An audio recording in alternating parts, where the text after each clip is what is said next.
Back here in between games as we get ready for the nightcap of tonight's final season series. Doc Stewart's taking on the Klamath Falls Falcons here in Kiger Stadium. And joining us now is Ty Haynes out of Umpqua Valley Christian, getting a chance to be with the Docs here this summer. Ty, how'd it feel when you got that news this at the start of the summer? It feels like it's been ages ago now. It's weird how the summer can go both fast and slow at the same time. But as you think back to that, how was it to get the news that they wanted to have you on the Doc Stewarts this year? I was really excited. I wanted to play last summer, and it didn't all work out, but I had a blast, and now I'm having a blast up here, and I love the teammates, and I love the team, and I love the atmosphere. Yeah. How's the the experience? What do you feel like you've kind of learned about yourself, about kind of baseball? Just what's kind of been some of the big learning moments for you so far this summer? Biggest learning moments have probably been like competing against other kids. Mm-hmm. A lot of teams that I've been on, there hasn't been like this many outfielders mm-hmm. that can play all three positions. So getting into that, and then also having such a big team. There's mm-hmm. 18 of us, and we've picked up one, lost one. Mm-hmm. So a lot of work. Yeah, it's fun, though. That, kind of internal competition to be able to fight for playing time. Everybody's, it's an all-star group of sorts, so everybody's good, and they're all coming from their respective teams as some of the best guys on those teams. How do you feel like that is kind of helping you improve as a baseball player, just knowing that it's a battle to just get out there on the field with how many guys you guys have? It's just competition, and competition it makes people better, and I think I've become better from it. So. Yeah, you enjoying that aspect of being on this team? Yeah, I think it's fun. But it's also fun just to have a lot of outfielders. Yeah, it's fun to be around more guys who play the position I play mm-hmm. instead of just having like infielders fill in. So, yeah, it is nice having that depth to be able to kind of have new guys out there and have available guys to fill in those roles there. Yeah. Looking back this last spring season, how'd you feel like things went? Obviously, a big way to finish out the high school season for you leading into the summer. Yeah, it was great. That's best outcome it could have been. So. We loved it. It was great being able to come here with Ty and Daniel and Logan and just keep playing with them. Yeah. And it's been great. It was a very good spring. Yeah. I loved playing. Not every team gets to finish out the season with a W, so it's nice to be the team that gets to do that. What's a memory you feel like is going to stick to you most from that championship win? Probably getting up first inning and hitting a triple and driving in runs. That was definitely the most memorable. That's a nice way to start out the day. A good way, a little tone setter there for you. Correct me if I'm wrong. I think I'm remembering this correctly, and I could dig through my papers. But you were a junior this year, or senior? I was a senior. Senior, that's right. Yeah, I looked at it yesterday just because I wanted to make sure I knew that. And so that was it. That was the final high school game for you. That's kind of a crazy way to go out too. Yep, that was the best outcome it all could have came out to being. So yeah. Yep. What have you kind of made any plans for the future now that high school is done? What's the plan going forward for you? I'm going to UCC. Mm-hmm. A lot of it's up in the air, but mm-hmm. right now I'm just seeing how the summer goes, playing it out, and just having a great time and a blast. Going to state, mm-hmm. excited for that. And I think I'm going to be a real estate agent, but it's going to be great. That's interesting. I have talked to a lot of guys through the summers doing docs, and I ask, some of the guys that are seniors that are going on, and nobody's ever mentioned real estate. What led you to that kind of idea? My uncle runs Neil Company, which okay. used to be Century 21. Yeah. And then he split off and he's doing his own thing now. And so he just told me, he's like, hey, if you ever want to come work for me, come over. And I was like, all right, well, that's a good thing to get into. And yeah. So that's my plan. Cool. So I'm going to UCC 2 years, get all the schooling for it, get my license, and start working on it probably this spring. Yeah. Awesome. Well, that's awesome. That's really cool for you there. And nice to kind of have a direction and kind of have some ideas going on there. And I'm sure then you're also looking forward to making kind of the most of this summer here with the Doc Stewarts. And as you guys gear up for this run into the state tournament coming up, this is the final games of the season here for regular season. After this, the intensity ramps up. How do you feel like the team's kind of feeling going into these final moments of the regular season and the state tournament looming right around the corner? I think we're feeling great. I think everybody, I think we're all playing some of our best baseball, if not our best baseball. I feel so confident with our pitchers and our defense and our hitting. But, I mean, again, it's all a grind. We'll see how it all comes out, but I really like our chances, and I just love this group. Even though we come from all different schools and different sides of baseball and everything. I don't know. We mesh well really really really good together, and it's a blast. I love this group, and I think we're all pretty confident going into it. There's no guys that are like, oh man, I'm really scared for the state tournament. No, we're all like, let's go win it. Let's go give it our best shot. So yeah. You know, I don't know how much you guys kind of track things. When I was playing ball, it was just game to game, day to day. You don't really look at the big picture of it. But, you know, I was kind of looking through it. You guys, of the top teams you might look around the state that might have a chance to win, you guys have beaten most of those teams at least once. You know, maybe you have a loss against them as well, but you've gotten wins against them. You feel like this team has what it takes to maybe be able to compete against every team you guys might see at the state tournament coming up? I think so. I think we show up and we're all focused and we're all there to play. I think we can do it. Yeah. Ty Haynes joining us here. Ty, away from the ball field, what kind of things do you like to do to fill up your time when you got some free time? What hobbies might you have, or ways do you like to kill some time and have a good time? I mean, I'll go fishing, swimming, all those kind of things. I got 2 dogs. Okay. Mess around with them, and maybe help my brother. He's got he's got too many trucks and projects, so help him out a little bit. And then other than that, just kind of like sit back and watch a baseball and just have like a nice relaxed time. There you go. Sleep when I can. Yeah. This is a good schedule. Yeah, it's not too shabby there. So, well, hey, Ty, it's been fun to watch you out there and get a chance to know you here a little bit this summer. And best of luck to you here in these games coming up today, as well as into the state tournament. Looking forward to seeing what you got for us. So, thanks, man. Thank you. Ty Haynes joining us there as we continue our series of player interviews here this season on The Score. Appreciate all of the guys putting up with me, peppering them with questions and finding out a little bit more about them and get their thoughts about how this summer has been going.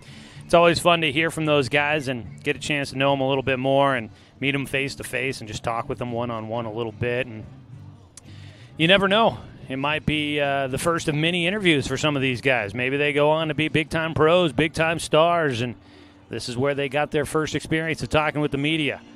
And, you know, that's a valuable experience. They want to be able to sound coherent and be able to put together a good answer for an interview. So I'm happy to oblige. But I'm also happy to get a chance to talk to them and get to know them a little bit. It's so much fun to get to know the team during the summer. This is by far the busiest season of the year when it comes to sports here on The Score. And we get an opportunity to see a lot of games, be around the team a lot, get a chance to kind of meet the guys and be around the guys a lot because we go on the road a lot. And so it's definitely fun to get a chance to talk to these guys, get to know them, and make that relationship and that connection with them going forward. So appreciate all of them allowing me to do that. We're going to go ahead and take a 2-minute timeout here. Teams are starting to warm up. We're waiting on lineup cards and make their way to the booth here, but I imagine those will be here shortly. And when we get those, we'll pass along your Cooper's Pest Control starting lineups. Doc Stewart's get a 5-4 win in Game 1 of our doubleheaders. We went to 9 innings. So we'll have Game 2 coming up for you here in just a few moments. And we'll see if the Doc Stewarts can finish off their time in Klamath Falls with a sweep. Game 2 of our Twin Bill right around the corner for you when we come back here on 541radio.com and on The Score, 92.3 FM and 1490 AM. Johnson Lumber Company, a forward-thinking family company, has been operating in the Douglas County community for over 60 years. Founded by Don R. Johnson, the man who set the tone of commitment to these local communities by providing stable, long-term employment. D.R. Johnson Lumber Company understands the significance of investing in our youth because they are the foundation of our future. That's why they're a proud supporter of Roseburg Doc Stewart's. Come watch the Docs swing some lumber with D.R. Johnson Lumber Company. Go Docs! It's time to get your game on with Mountain Mike's Oven Roasted Chicken Wings. They're meaty, juicy, in 4 bold sauces ready to tempt your taste buds. And they're hand-sauced and tossed for every order. It's game on with Mountain Mike's Pizza Oven Roasted Chicken Wings. Get your wings today. Order online or on our app for carryout or delivery. Successful companies have a very important secret. Good advertising works and makes them money. That's why your business should contact Lotus Media Group. Let us help you cash in with multimedia advertising. Multiple touches from Douglas County's only Google certified partner and most effective advertising platform. web, broadcast, print. Make it happen. LotusMediaGroupLLC.com. Looking for more local sports coverage? CBS Sports Radio 1490 The Score has you covered. Check out our homepage at 541radio.com for sports stories, scores, and podcasts. And follow us on social media. 1490 The Score is on Twitter, Facebook, and Instagram. And take the station with you wherever you go with the 541 Radio app. Download the app in your smartphone's app store and get access to a live stream of the station, sports stories, podcasts, and easy messaging with the station and others.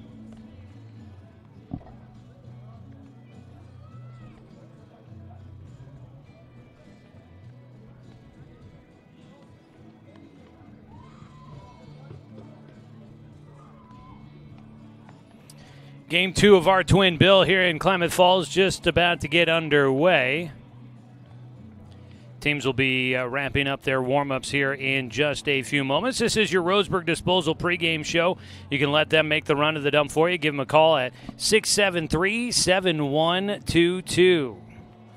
As we make our way towards the start of this ball game, we will have a look at your Cooper's Pest Control starting lineups here in just a moment. 80 degrees here in Klamath Falls. It has been a breezy day here today, and it continues to do so into the twilight evening. And so we expect to see, the wind has been blowing out all day long, so we'll expect to see more of that, which could lead to some more long balls here coming up.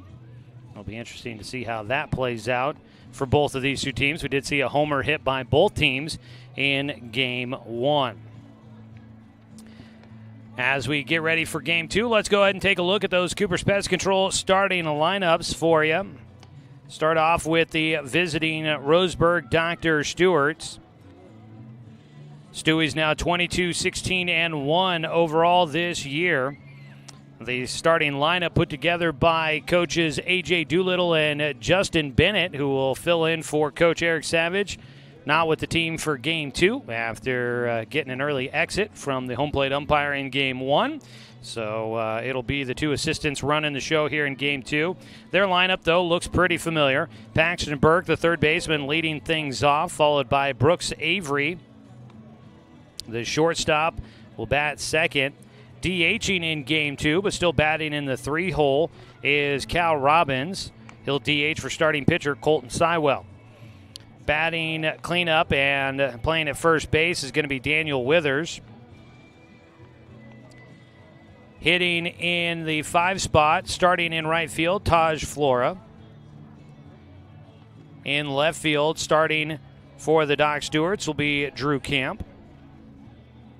And he will bat 6th. Batting 7th and catching here in Game 2, Ty Hellenthal. We'll be back there behind the plate. Hitting 8th, starting in center field, Ty Haynes for the Doc Stewarts. And rounding out the starting 9, starting at second base, will be Logan Anderson. And again, the DH being utilized for starting pitcher Colton Sywell.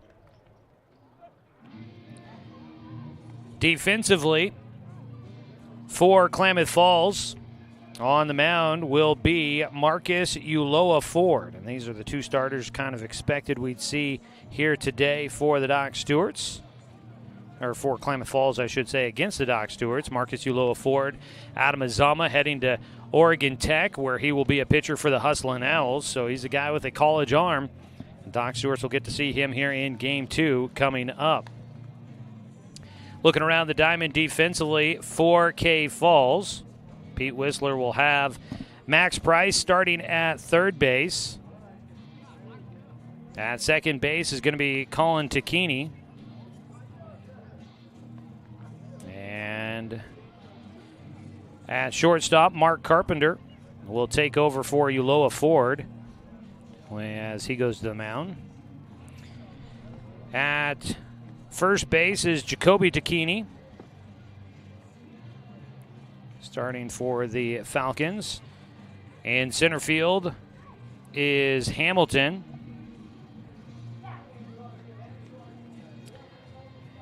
That is Corbin Hamilton out in center field. P.J. Safford will be back behind the plate once again. Caught in Game 1 won't get a break. He'll be back there again in Game 2. Ryan Glidden out in right field. Didn't see him in Game 1, so he'll get his first action of the night. And it appears that I've got 2 center fielders on the lineup card here. We'll try to clarify that with K Falls, on which we need a left fielder. So Hamilton not in center? Okay. Pimley in center? Okay. So it'll be Carson Pimley in center field instead of Hamilton. And Pimley did not play in Game 1. We'll get his first action of the night here in Game 2. And that puts Corbin Hamilton out in left field. So there you go. Coach Justin Bennett will head to the plate to represent the Doc Stewarts on the exchanging of the lineup cards. And we'll get ready to go for Game 2 of our doubleheader. Those are your Cooper's Pest Control starting lineups for the first inning. Offense for the Docs, defense for Klamath Falls. Cooper's Pest Control, your locally owned bug assassins. Give them a call at 673-0363. Why don't we, let's go ahead and take a 1-minute break. We'll take a 1-minute timeout here, and we'll come back. The first inning will be right around the corner here on 541radio.com and on The Score, 92.3 FM and 1490 AM. Hey there, sports fans. Thanks for watching this local sporting event online at 541radio.com. Did you know there's more than one way to watch games online? You can watch games on your laptop or desktop computer, your tablet, or even your smartphone just by going to 541radio.com.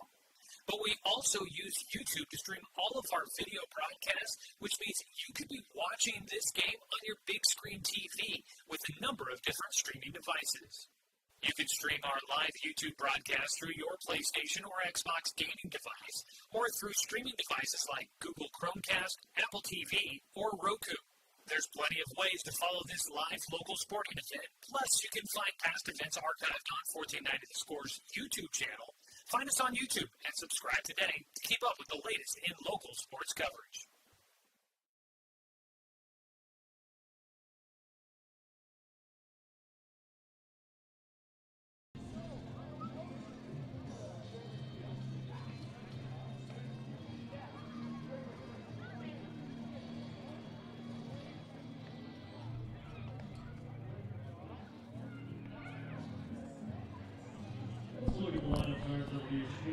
Well, it's just about ball time here at Kiger Stadium in Klamath Falls. Kiger Stadium at Clem Bradbury Field. The wind continues to blow out here at Kiger. And right now, shadows covering the left side of the field. The infield is mostly covered. There's just a portion by first base and second base that is in the sunshine. Out in left field, you're pretty much all in shadows. Center field is still got some sunshine, and right field has a few shadows casting out, slicing through the right field turf here at Kiger Stadium. But lights will likely be starting to kick on here in just a little bit as we make our way towards a late one in Klamath Falls after Game 1 went 9 innings. Doc Stewart's pulling out a 5-4 victory in extras. And now they look to try and pull off the sweep and get another series win. If the Docs can get a win in Game 2, that means that they will have won every series in Area 4 League play except for the Eugene series. Eugene winning the Area 4 League title, but the Doc Stewarts actually split against Eugene. They went 2-2 against the Challengers. So despite the fact they didn't win it, they did put up a fight and got 2 out of 4 against the Challengers during the regular season. So not a bad showing there from the Doc Stewarts against the Challengers at the start of the season. So the Docs looking to try and keep that streak going with wins against everybody in league play. We'll see if they are able to do so. On the mound is Marcus Uloa Ford. And it's a right-hander, again, out of Mazama High School, committed to Oregon Tech back in December. Third-team All-State infielder. Had 90 strikeouts during the spring season when he was pitching for the Vikings and will pitch for the Hustling Owls. Uloa Ford, leading pitcher on this Klamath Falls team, a 3-1 record, a 2.83 ERA in 29 2/3 innings. He is making his 7th start of the summer, 9th appearance. 34 strikeouts, 21 walks, and he is holding batters to a 196 average. So we'll see if the Docs can show up against this college arm they'll face here in Game 2. Joey Kieran here with you. That does it for our Roseburg Disposal pregame show. You can let them make the run to the dump for you. That's Roseburg Disposal. Give them a call at 673-7122.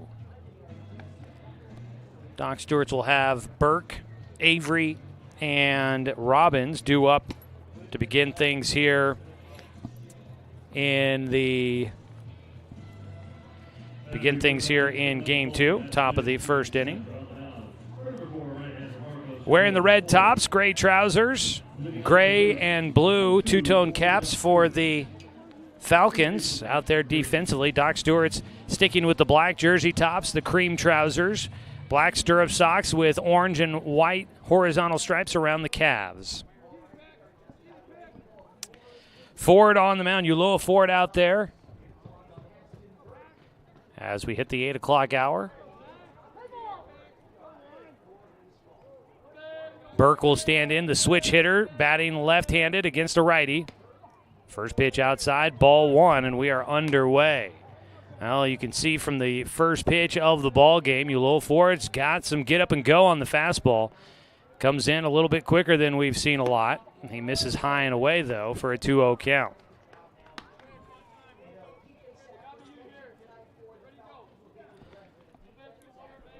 Two-0 pitch for Burke.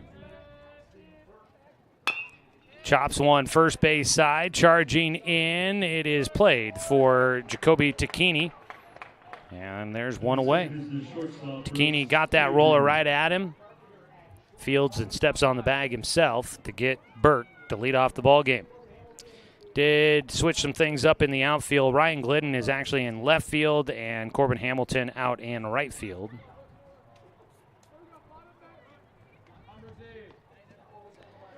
So one away. Brooks Avery, the shortstop, will bat. Avery started slow but finished with a couple of hits in Game 1. First pitch fouled away. Up and over the right side, out of play. Hamilton was in right field in Game 1. So he'll go back there again after what we saw on the lineup card. Pitch outside, 1-1 count for Avery.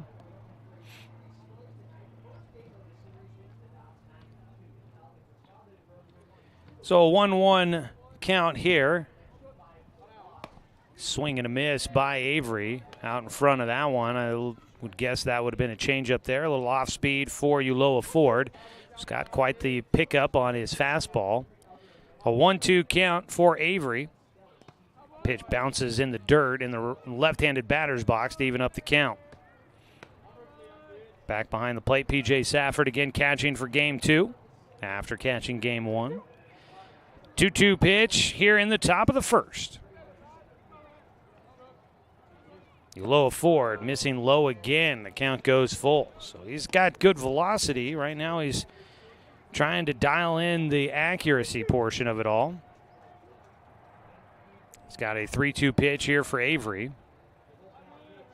Tries to defend the strike zone, and he will get a piece of that. Stays alive.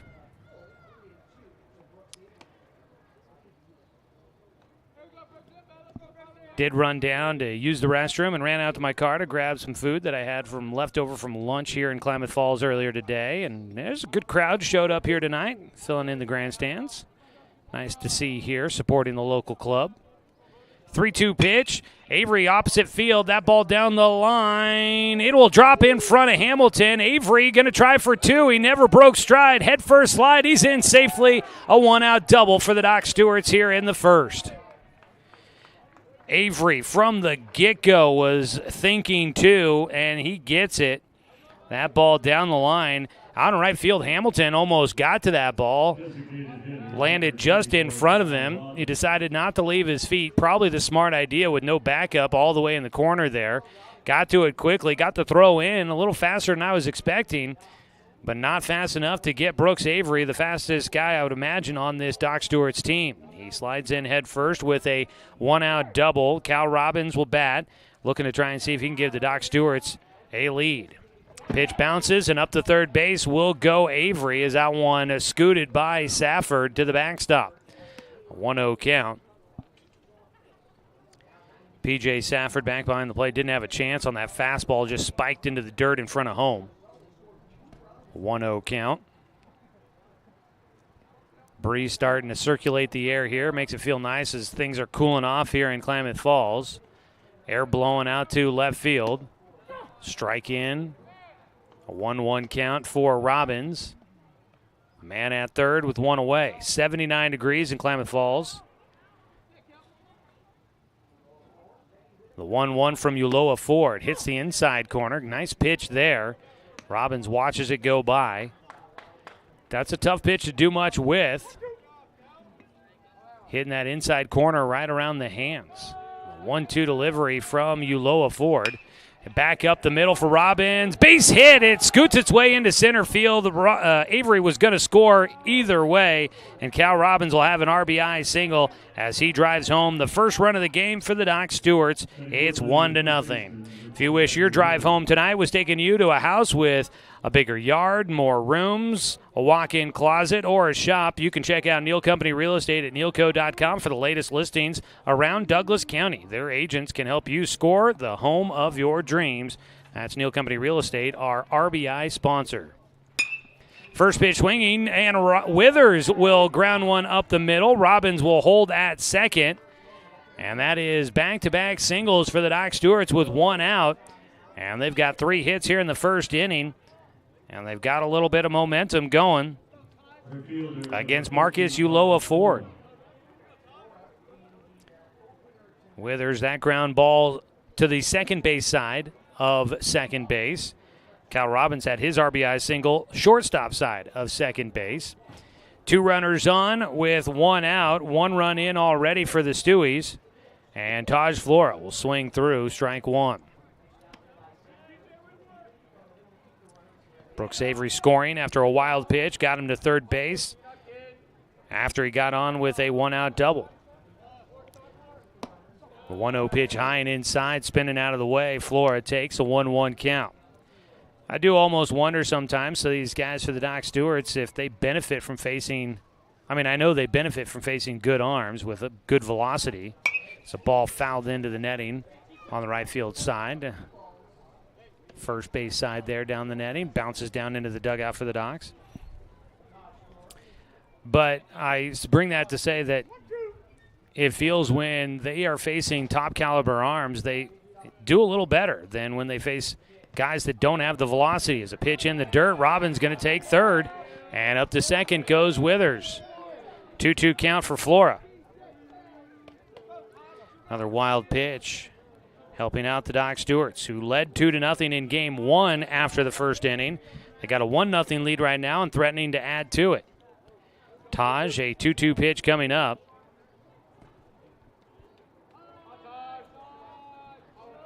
Uloa Ford needing an out here. The 2-2 pitch outside. Count goes full.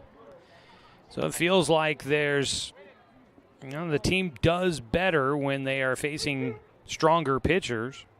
Obviously, those pitchers are going to be able to get you out. Ooh! Inside pitch, check swing, and Flora got kind of squared up to that one. I'm very curious where that ball hit him. It looked like he took it off his chest, like he was Adam Sandler as Happy Gilmore in a batting cage. I don't know where that hit him, but he seems to be all right, and he heads down to first. First hit batter for Uloa Ford on the night. Loads him up here. That brings up Drew Camp. Left-handed batter. Drew, a big opportunity here with the bases loaded. He takes a strike on the outside corner. Docs in front, 1-0. Drew Camp's 0-1 pitch. Takes strike 2 on the outside corner. That ball catching the bottom of the zone.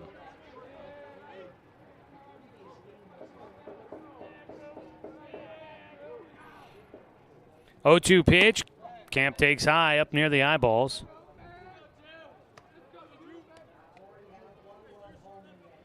So Ulloa Ford, a 1-2 count. He's been close to getting it out, but has not been able to close it out here. The 1-2, foul tipped and almost caught by Safford, but he couldn't hang on to it.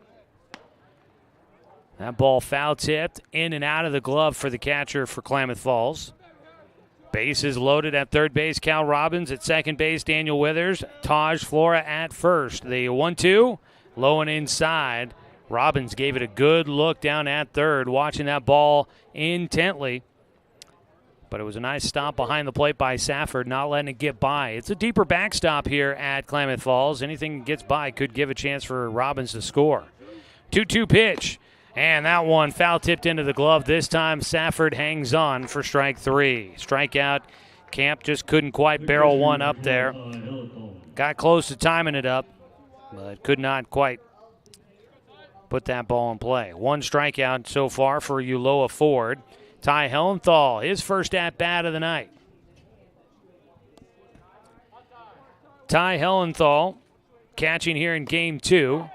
The first pitch he sees of the night is a breaking ball in for a strike. And he will stand back in looking to try and see if now that he's seen one, what kind of damage he can do with runners on every bag. Lights are on. There's another strike across. 0-2 count here against the 7-hitter in the lineup for the Docs. Lights starting to take effect. Shadows are starting to cover most of the field. Dusk is diffusing the light out there in the sun fields. High and inside to Hellenthal. He's able to hold up, does not offer, and he's got a 1-2 count.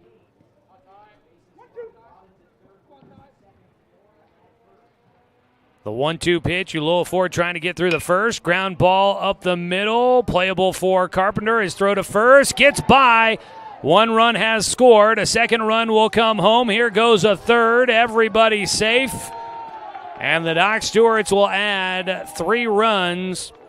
And Ty Hellenthal will be at second base. Robbins scored. Withers comes around to score. And all the way from first is Taj Flora. Mark Carpenter out at shortstop, fielded it easy, but he short-armed it to first, and it gets by Jacoby Tacchini at first base. And the inning will continue. Ty Haynes will bat, takes low for ball 1. First error of the night for Klamath Falls. They did not have one in Game 1. 1-0 pitch here from Ulloa Ford. Hits the outside corner to Haynes. Ty Haynes, our interview guest before this one got underway here tonight. Appreciate that. Got to know him a little bit more. Seems like a good guy. It's been fun to watch play baseball, but as a human being, our interaction there seems like a good guy. I haven't, first summer on the Docks for Ty, so I haven't gotten a chance to spend a ton of time around him, but that trip to Idaho was definitely eye-opening, getting a chance to know these guys. In on the hands, Haynes fouls that one off. That'll be a strike. A 2-2 count against him with 2 out, and Ty Hellenthal out at second base. I can say this about Haynes' approach at the plate. I appreciate it. He does not step out and reset. He just hangs in there ready for the next pitch. Unfortunately, didn't get the bat off the shoulder as he takes strike 3. That will finish things off in the top of the first inning, but the Doc Stewarts cash in. An error helps them put 3 runs on the board after an RBI single from Cal Robbins. It's 4-0. Doc Stewart's in front here in the first inning. 4 runs on 3 hits, 1 error, and 1 man left on base. Bottom of the first coming up, we'll take a look at the Klamath Falls lineup when we return on 541radio.com and on the Score, 92.3 FM and 1490 AM. My wife and I moved to Oregon to raise a family, set our roots, and to have a lot of fun outdoors. We quickly realized that we needed a truck or a rig for the projects that we were doing in the backyard. When we were looking to find a place to finance our truck, we asked our patients, and everyone recommended Cascade Community Credit Union. It was so easy to work with Cascade. Everything was done via email, phone, and we didn't even need to go in. I can't wait to finish up the projects in the backyard, go on more adventures in our truck with our boys, and I look forward to working with Cascade again in the future. Brook Communications radio stations have joined forces with the News Review and Lotus Web Services, announcing the Lotus Media Group, a multimedia enterprise. Web, broadcast, print. Make it happen with LotusMediaGroupLLC.com.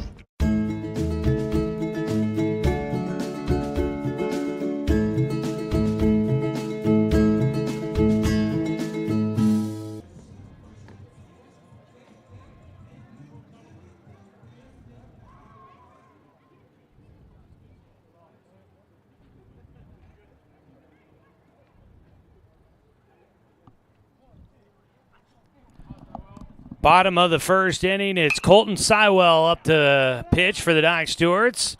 And on the first pitch of the bottom of the first inning, Max Price will foul it down the right side for strike one. Welcome you back here to Kiger Stadium in Klamath Falls.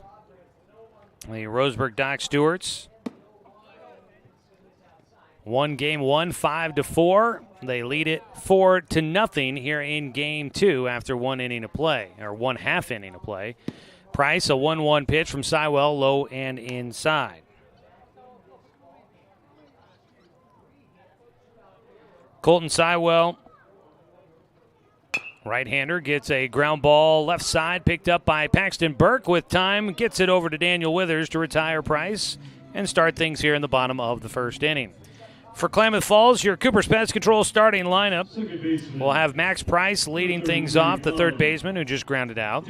Colin Tacchini, the second baseman, bats second. Mark Carpenter, the shortstop, hits third. And starting pitcher Marcus Uloa Ford is the cleanup hitter. Jacoby Tacchini at first base bats fifth, followed by Corbin Hamilton in right field.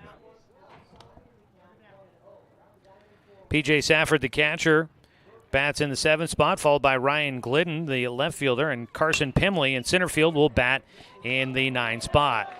A ball hit low, line drive, kicks off the heel of the glove for Logan Anderson at second base. A 1-0 pitch, and that'll be, tough play there. It was right at him, a routine play. We're going to put it up as an error. The consensus, somebody made a stand and made a call. Put it down as an error on Logan Anderson. That's not an easy play to make, but I could see being routine. I don't think I could argue either direction. Pitch outside, ball one. So Colin Tacchini on with an error. It was just a low line drive that came in right around the heel tops for Logan Anderson, and I think he tried to play it on a short hop, and it kicked off his glove and rolled into the outfield grass, allowing Tacchini to get on base. So it's a toss-up call there. 1-1 count for Mark Carpenter, the shortstop. Carpenter had a couple of hits in game one, had a solo home run. Had a throwing error in the top half of the first inning here, and that allowed 3 runs to come in for the Doc Stewarts, so he'll look to try and see if he can make amends for that. Colton Sywell, 1-1 pitch. Throw over to first base, won't be there in time.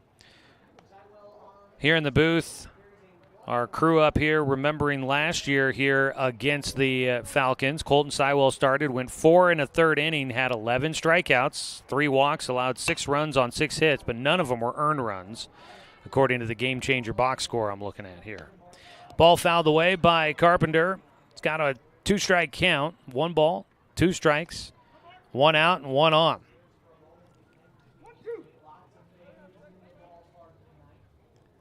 Sywell out of the stretch. A couple of checks over that front shoulder. Delivers in, and a check swing. That ball off the barrel of the bat to the netting. Carpenter couldn't keep the barrel of the bat out of the way of that one. And so it'll stay a 2-strike count. 1 ball, 2 strikes. At first base, Colin Tacchini reaching for the breaking ball. That one fouled off the fence just to the left of the dugout down there for the Falcons. Rolled up the fence and rolled through the dugout there. Stays a 1-2 count. Carpenter fouling off a number of pitches here. Sywell got a ground out to start off things here in the bottom of the first. Looking for another one to try and turn two. The 1-2 pitch, that's lined foul down the left side into the batting cages down that left field angle. Stays a 1-2 count. This battle will continue here. Standings are set in Area 4 after doubleheaders finished up earlier today between Eugene and Medford and Redmond and Grants Pass. The 1-2 pitch, swung on and missed. Got him all twisted up on the inside pitch there for Sywell. He gets his first strikeout here tonight. And there is 2 down with a man on at first. Marcus Ulloa Ford will bat. Ulloa Ford, starting pitcher for the Falcons here in Game 2 of the doubleheader. Grounds one up the middle. It is Brooks Avery. We'll flip it to Logan Anderson, and there is the end of the first inning. Fielder's choice for Ulloa Ford. They get the force out at second base to get to Keeney. And the Doc Stewarts will hang on to that 4-0 lead as we go to the second. Game 2 of our doubleheader underway. Top of the second coming up here on 541radio.com and on the Score, 92.3 FM and 1490 AM. At Douglas County Farmers Co-op, we want your four-legged friends to be healthy and happy. That's why we stock a carefully curated selection of pet, equine, and livestock supplies. From the premium foods your pets crave to grooming and show supplies that help you shine in the show ring, you'll find it at Douglas County Farmers Co-op. Our knowledgeable staff are here to help with those tough pet and livestock care questions. Stop by or shop at DouglasCountyFarmersCoop.com. It's time to get your game on with Mountain Mike's oven roasted chicken wings. They're meaty, juicy, in 4 bold sauces ready to tempt your taste buds. And they're hand sauced and tossed for every order. It's game on with Mountain Mike's Pizza oven roasted chicken wings. Get your wings today. Order online or on our app for carryout or delivery.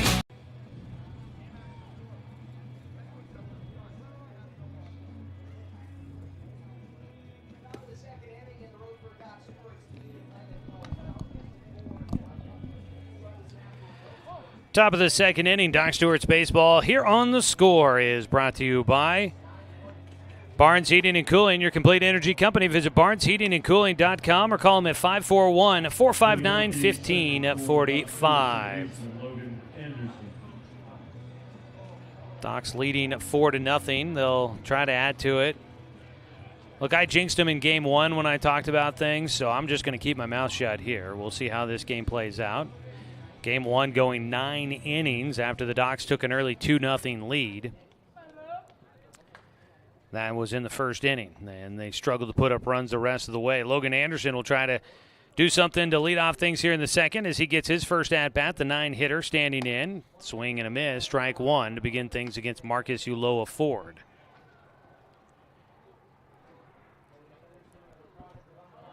Continues to see the wind blowing out to center field. High and inside. 1-1 count. Logan Anderson, the home book here, taking away that error against Anderson in the first inning defensively as he slaps one foul out of play. Changed it to a hit on the home scoreboard. So that would mean no errors for the Doc Stewarts. 1 hit in that first inning for Klamath Falls. The 1-2 pitch. That ball sails all the way to the backstop for Ulloa Ford. It's got good velocity.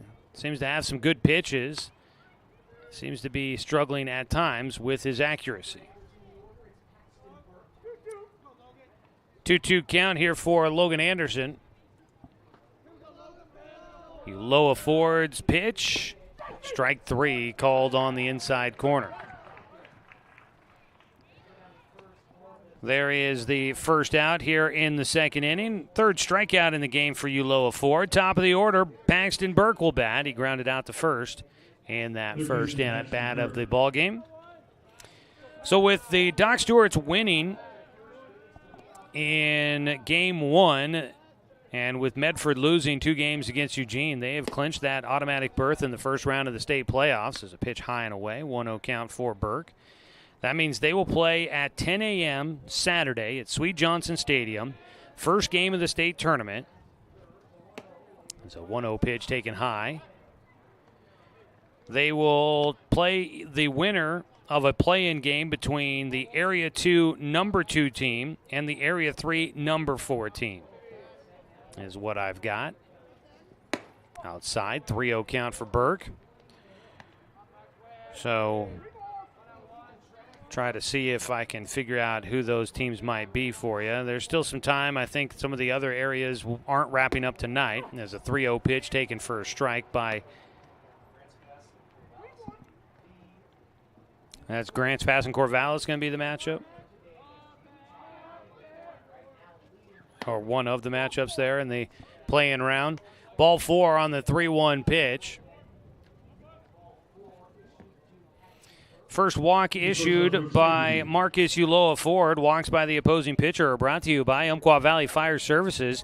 Things can get out of control quickly. That's why they provide unmatched fire safety and services with fire extinguisher and fire sprinkler services, plus much more. Visit uvfs.net to be prepared when life gets out of control. Area 2. Number 2 seed would be the Hillsboro Baseballism Wet Sox, it looks like, at the moment. Swing and a miss by Brooks Avery. That looks to be pretty well locked up for them. I guess they could possibly catch the Portland Barbers if there were more games to be played, but I'm not sure if there are. But right now, the Wet Sox from Hillsboro are in second place in Area 2. And the fourth place team out of Area 3. Let's see, that is currently the Staten Post 58 Canyon Crushers. So that would be the winner of those two teams as it stands right now. As a ball hit right side, well struck out to right field, but running it down, Hamilton will make the play. And into second, or back to first base goes Paxton Burke after a hard hit ball by Brooks Avery. Couldn't find a way down in right field. Avery has gone opposite field both times against Uloa Ford so far. 2 away. Cal Robbins up to bat, had the RBI single in the first inning. He hits with 2 outs and 1 man on at first for the Doc Stewarts. Cal having a day here today as a pickoff throw to first base. Not in time. 2 doubles in the first inning. He drove in 4 runs total. 2 doubles in the first game, driving in 4 runs total. He has driven in his 5th run of the night with the RBI single in the first inning here in Game 2. Fouls off the pitch, an 0-1 count. We will have updates on the standings, the matchups for Area 4 teams, what the future looks like for the Doc Stewarts is running on the pitch. Throw down to second, will get Burke for the final out, and Cal Robbins will be left at the plate. He'll start things off in the 3rd inning for the Doc Stewarts. No runs, no hits, no errors, nobody left on base. So Doc Stewarts can't do anything to add to a 4-0 lead. We'll come back with the bottom of the 2nd inning here on 541radio.com and on the Score, 92.3 FM and 1490 AM.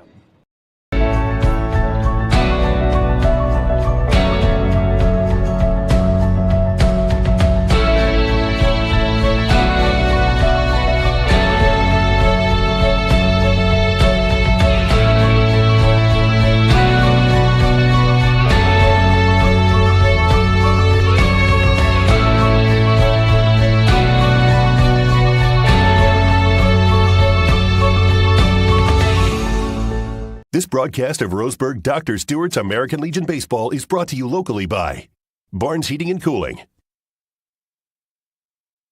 Cascade Community Credit Union, DC Farmers Co-op, Dr. Alanson Randall, Travel Leaders Flyaway Travel. Tune in throughout the summer for Dr. Stewart's American Legion Baseball on the Score, 92.3 FM and 1490 AM.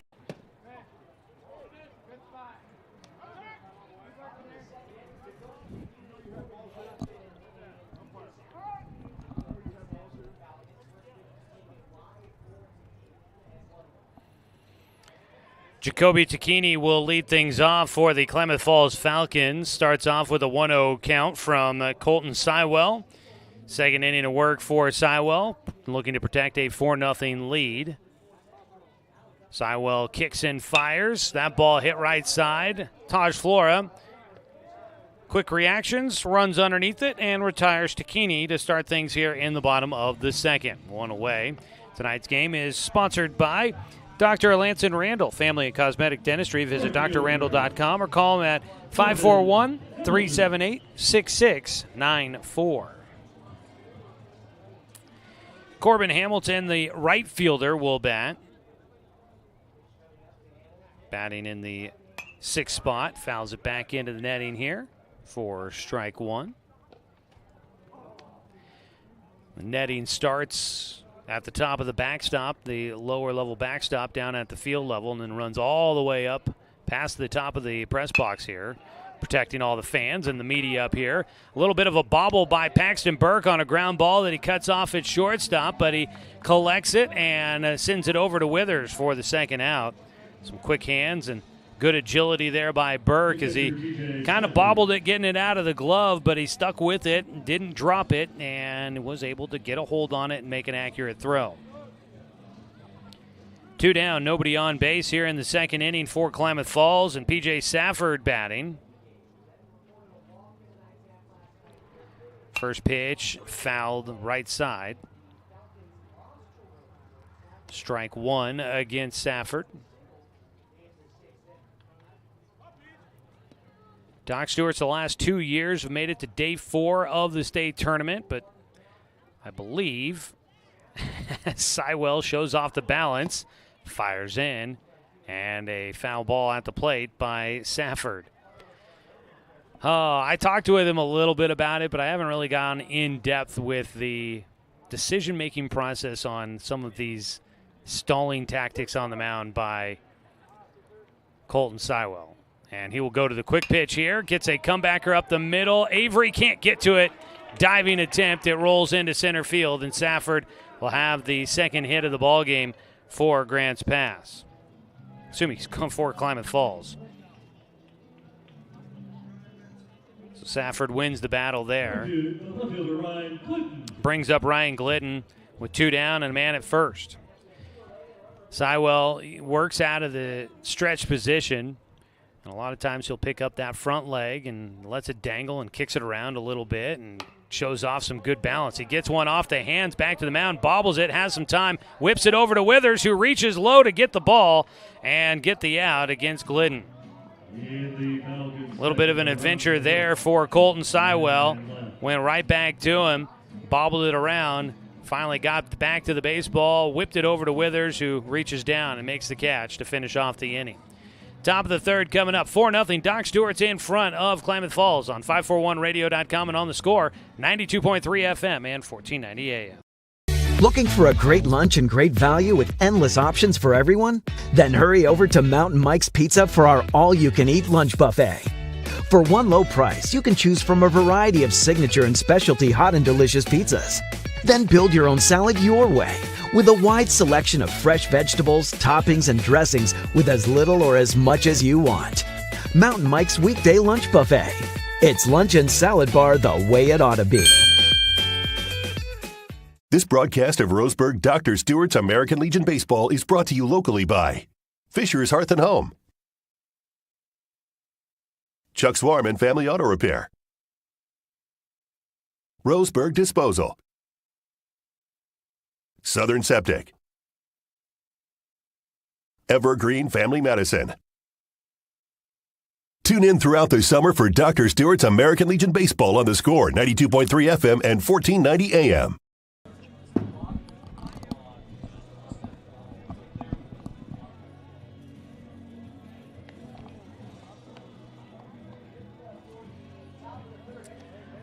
Well, Doc Stewart's cruising right now, leading 4-0, but looking to try and keep the offense going against Marcus Uloa Ford, the hard-throwing right-hander.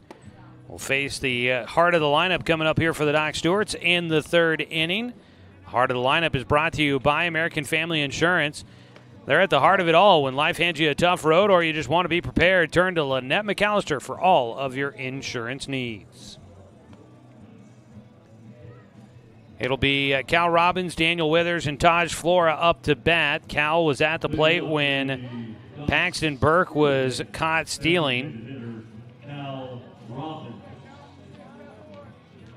That was the final out in the second inning. Burke out at second base while Robbins was at the plate. So Cal will have a fresh count and another go of it here against Marcus Ulloa Ford. 1-for-1 on the day for Cal. Lights on, starting to take effect here at Kiger Stadium. Temperatures cooling. It is hazy off in the distance here in Klamath Falls. First pitch fouled back for strike one by Robbins. Nearby wildfires contributing to that haze. Central Oregon has a couple of decent-sized ones that are going. The 0-1 pitch fouled back again by Robbins. Can't quite get on top of that baseball.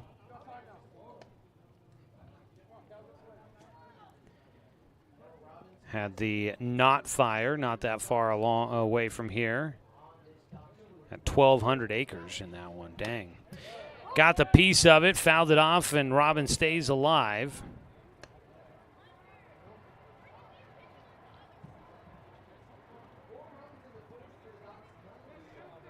O2 pitch. Bounces in front of home. A little self-preservation at the plate by P.J. Safford, trying to just swipe at it, but getting out of the way. A ball and 2 strikes as we're here in the top of the third inning. Ulloa Ford on his 1-2 pitch. Missing high. Ulloa Ford works out of the stretch with nobody on base.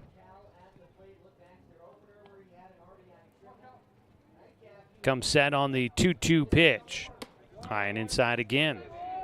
And Cal Robbins works his way back to the full count. We've got him shaded towards right field. They expected guys are going to be a little late on Ulloa Ford, who does have good velocity. So center field shading towards right field defensively. 3-2 pitch. Strike 3 called against Cal. And he will trot back to the dugout. Strikeout victim number 4 for Ulloa Ford. Daniel Withers, 1-for-1 in the game, a single back up the middle in the first inning. Came around to score on the throwing error later in that frame. Takes one right down the middle for strike 1. Well, it's not as if the Docs haven't seen some pitches to try and hit, but leaving the bat on the shoulder there for Withers. The 0-1 pitch, missing upstairs. That pitch was over the plate, but a little high. The 1-1 in for a strike, just above the belt buckle. And it's a 1-2 count for Withers.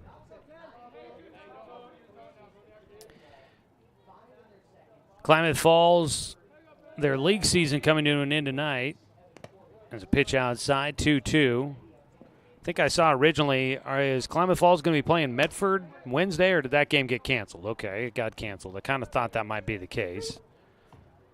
Especially for Medford, they're going to be gearing up for a play-in game on Friday. 2-2 pitch is high, and the count goes full once again for Ulloa Ford against a Docs hitter. Kind of an interesting thing, too, for Klamath Falls. A majority or a large portion of their team is going to be playing in the single-A state tournament. As a ball hit left field, Withers gets around on that fastball over the plate. Gets a long single out towards left field. Ryan Glidden sends it back in, a one-out single, and Daniel Withers starting to find his stroke again after a little bit of a mini slump. He's 2 for 2 here in this ball game, following up, going 1 for 3 in game 1 with a double and a walk. So Withers, good to see his bat heating up just a bit. He's on with 1 out. Taj Flora, hit by a pitch his last time up, will stand in for a second at bat. So there was conversation that if Klamath Falls did pull off the surprising results here on the final day of the league season and swept Roseburg and got the results out of Grants Pass that they needed to make the state tournament, they were only going to have 9 players available for the state tournament, apparently. One of which was a guy that hasn't played all season but has been on the roster. But they have guys that play with the single A team that are rostered there, and they have already made plans to be a part of the single A program going to the state tournament coming up in Bend, up at Redmond. As a pitch gets by, up to second base will go Withers on that wild pitch. So a runner in scoring position for the Doc Stewarts with a 2-0 count to Taj Flora. Flora will hit a hard ground ball to third base, scooped up by Price. He throws across. Withers will take third on the throw across. He will get in safely. Withers watching very closely on how Price was going to play that one. Price never really gave him a full look back to second, and so Withers on the throw across the diamond moves up to third. There's a sharp ground ball there by Flora, but fielded cleanly by Price. Gets the put out at first, and now Drew Camp, who struck out in the first inning, has a chance to try and help the Docs add to their lead on top 4-0. Camp stands in, lefty versus righty matchup. Takes outside, ball 1. So if Klamath Falls had pulled off that miracle final day clinch of a postseason berth, they would have been interesting in the postseason with only having a few guys available. High fly ball on the infield will be played by Mark Carpenter. The shortstop makes the final out, retiring Drew Camp. And that'll end the scoring threat by the Doc Stewarts here in the third inning. No runs, 1 hit, no errors. 1 man left on base. Docs can't put anything else on the board. Still leading 4-0 as we go to the bottom of the third here on 541radio.com and on the Score, 92.3 FM and 1490 AM. Cast of Roseburg Dr. Stewart's American Legion Baseball is brought to you locally by MSK True Value, DR Johnson Lumber, and Umpqua Valley Fire Services. Turn your home into your dream sanctuary with help from Douglas County Farmers Co-op. For over 100 years, we've carried everything you need to keep your garden and crops green and growing, including a large selection of soil mixes, composts, fertilizers, and other soil amendments. You'll also find stones, boulders, gravel, and more to add structure and diversity to your yard. Stop by or shop at DouglasCountyFarmersCoop.com. Hold on to your taste buds because the heat is on. Introducing Mountain Mike's new jalapeno nut nuts. For limited time, they're just $5.99. Order online or on our app for dine-in, carry-out, or delivery.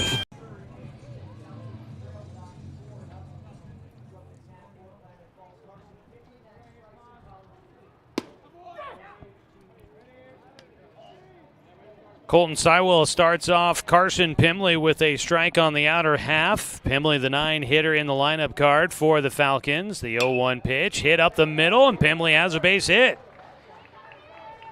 Carson Pimley, a leadoff single for Klamath Falls, has the 3rd hit in the game for the Falcons. 1 on, nobody out. Top of the order coming up to bat against Sywell. Max Price, the 3rd baseman, grounded out to 3rd to lead off the ball game for Klamath Falls. They'll play Paxton Burke in at 3rd base. Expecting a bunt laid down here. Price doesn't show it. Takes low and inside, ball 1.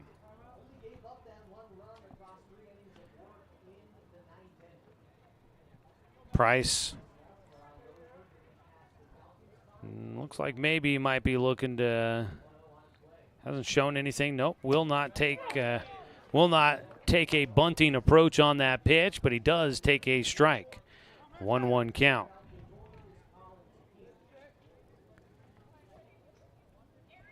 Sywell with a man at first and nobody out. The 1-1 is fouled off at the plate.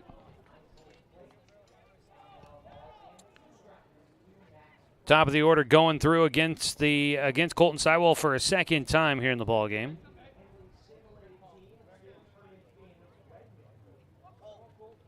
Sywell looking for something on the ground. Docs have not turned a double play here in game 2. They did get one in game 1. The 1-2 pitch outside, back pick to first. Oh, that looked like they might have had Carson Pimley at first base. They don't get the call there. That was a very close tag by Withers. Sywell, 2-2 pitch here against Price. Swing and a miss, strike 3. There's a put out for Sywell, his second strikeout in the ballgame. Strikeouts by Doc's pitchers, of course, brought to you by Mountain Mike's Pizza. Don't swing and miss with dinner tonight. Find Mountain Mike's at the corner of Bellows and Harvard in Roseburg. Mountain Mike's Pizza, the way it ought to be. 1 out, Colin Tacchini. It was turned into a base hit to start out the ball game for him. Initially, we put down an error, but switched it to a single for him on a ball that just snuck by Logan Anderson at second as a pickoff throw to first, not in time. 3 hits in the ball game for Klamath Falls. They've left a runner on base in every inning so far. They trail 4-0. The 0-1 pitch, low and inside to Tacchini.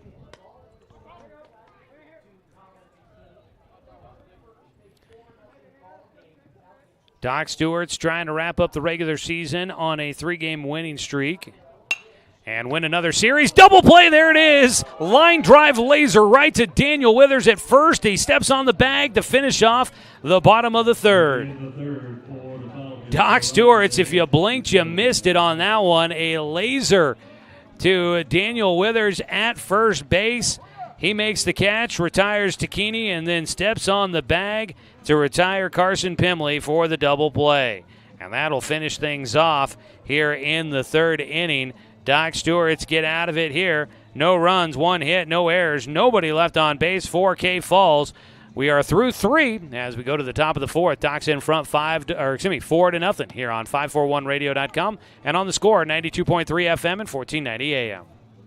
Johnson Lumber Company, a forward-thinking family company, has been operating in the Douglas County community for over 60 years. Founded by Don R. Johnson, the man who set the tone of commitment to these local communities by providing stable, long-term employment. D.R. Johnson Lumber Company understands the significance of investing in our youth because they are the foundation of our future. That's why they're a proud supporter of Roseburg Doc Stewart's. Come watch the Docs swing some lumber with D.R. Johnson Lumber Company. Go Docs! This broadcast of Roseburg Dr. Stewart's American Legion Baseball is brought to you locally by Neal Company Real Estate, American Family Insurance, Champion Car Wash, Cooper's Pest Control, Mountain Mike's Pizza. Tune in throughout the summer for Dr. Stewart's American Legion Baseball on the Score 92.3 FM and 1490 AM.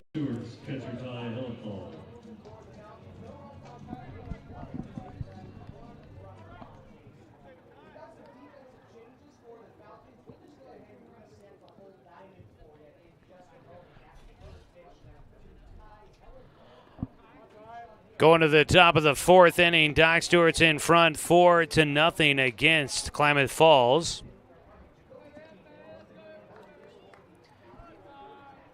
At the plate for the Doc Stewart's, a 1-0 count for Ty Hellenthal. He takes low from Marcus Ulloa Ford for a 2-0 count.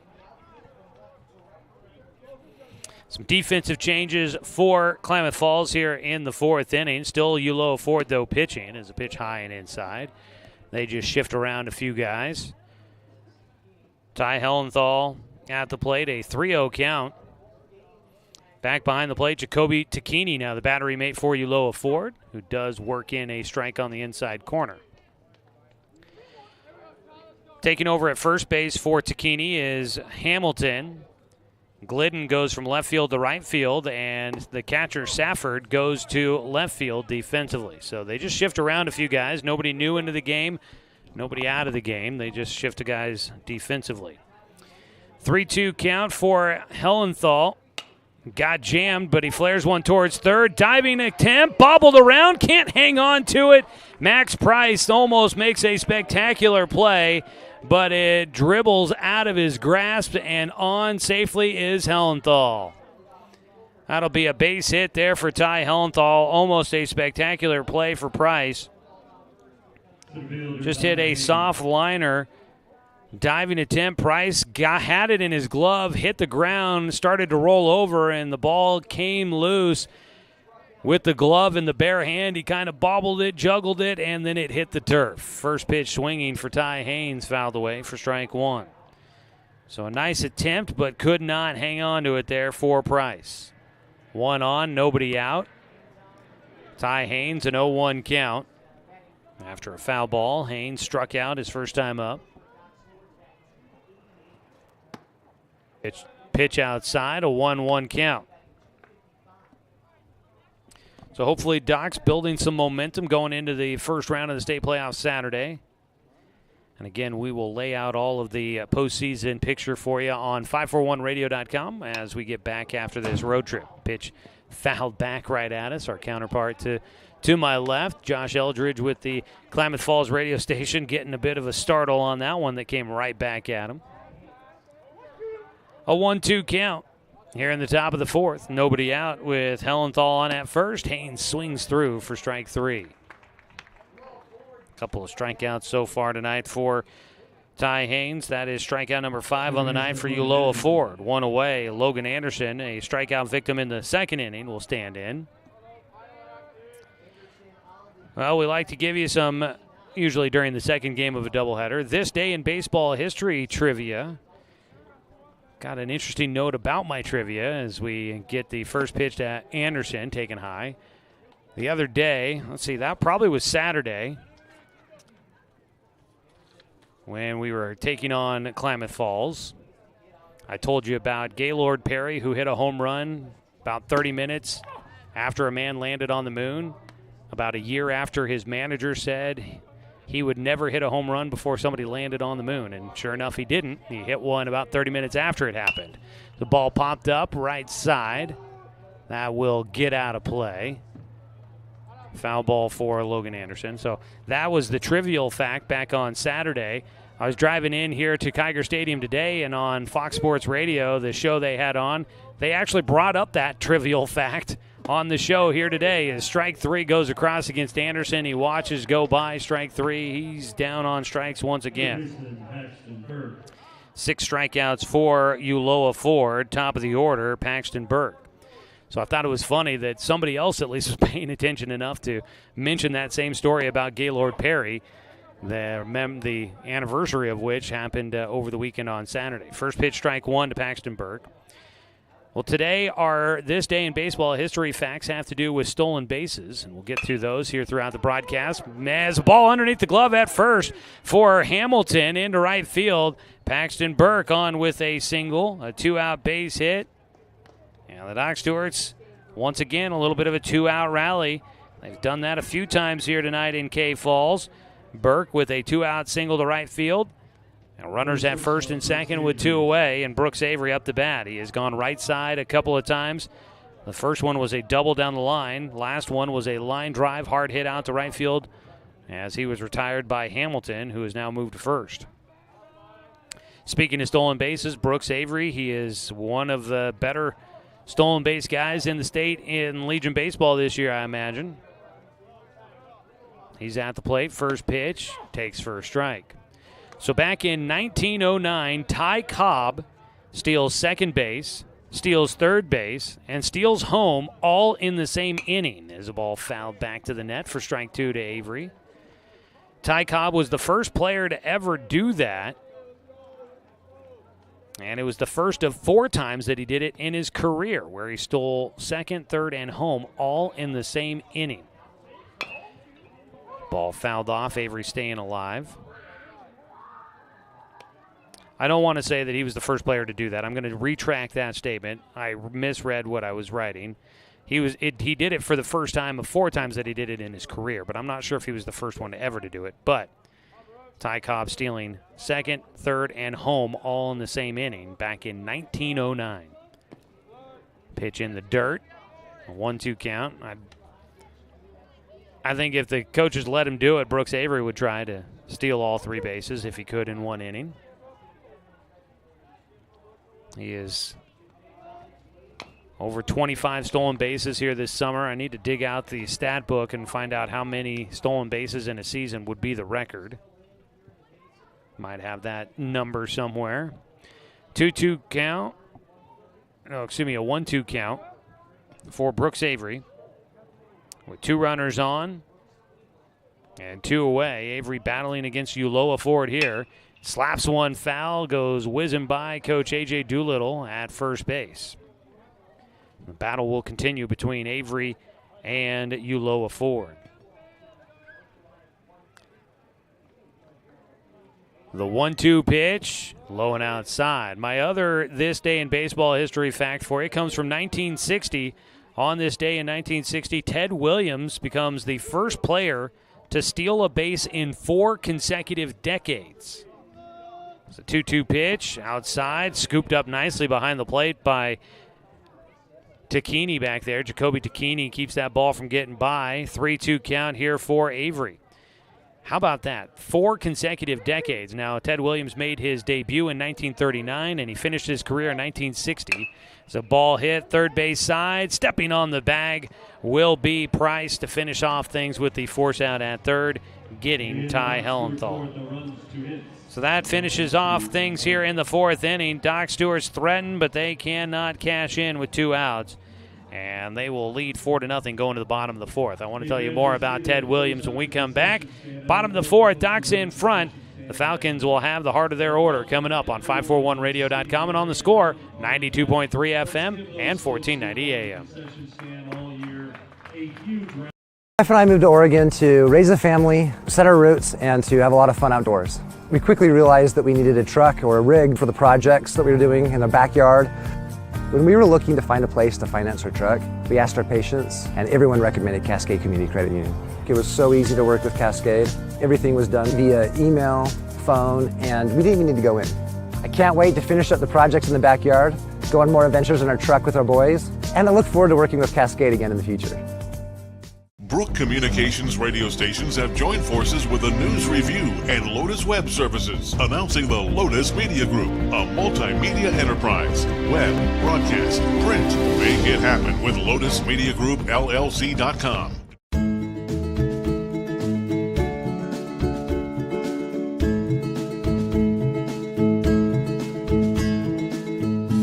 Leading off the Falcons for the shortstop, Mark Carpenter.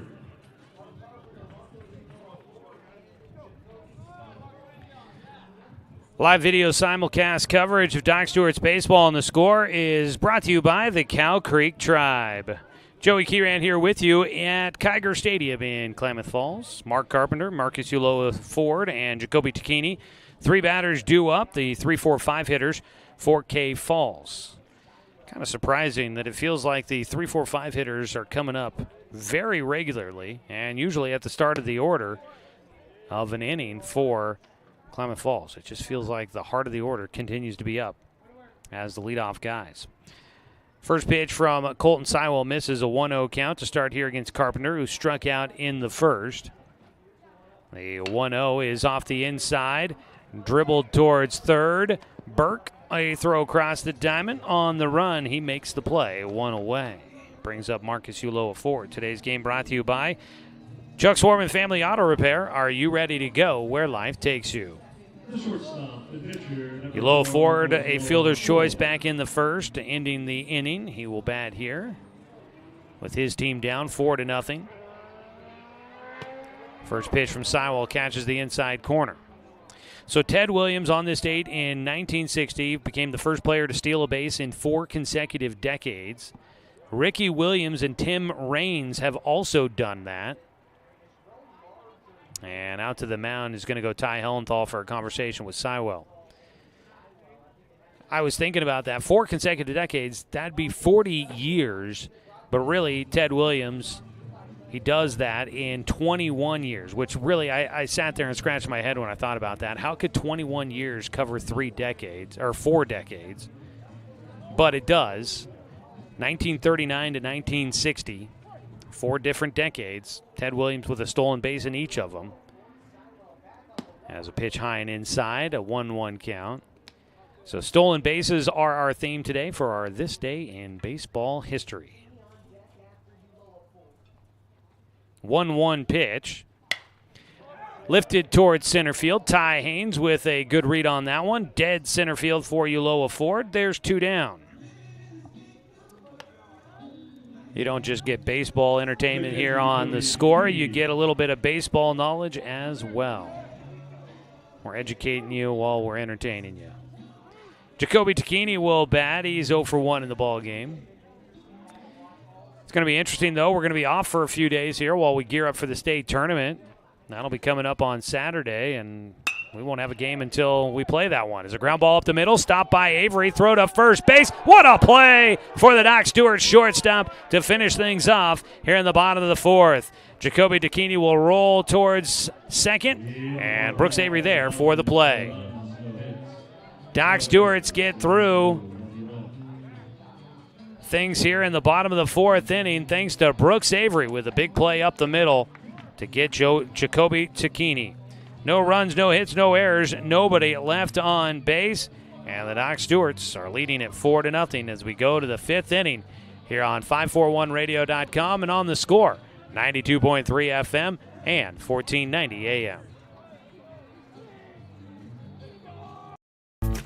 At Douglas County Farmers Co-op, we want your four-legged friends to be healthy and happy. That's why we stock a carefully curated selection of pet, equine, and livestock supplies. From the premium foods your pets crave to grooming and show supplies that help you shine in the show ring, you'll find it at Douglas County Farmers Co-op. Our knowledgeable staff are here to help with those tough pet and livestock care questions. Stop by or shop at DouglasCountyFarmersCoop.com. It's time to get your game on with Mountain Mike's oven roasted chicken wings. They're meaty, juicy, in 4 bold sauces ready to tempt your taste buds. And they're hand sauced and tossed for every order. It's game on with Mountain Mike's Pizza oven roasted chicken wings. Get your wings today. Order online or on our app for carryout or delivery.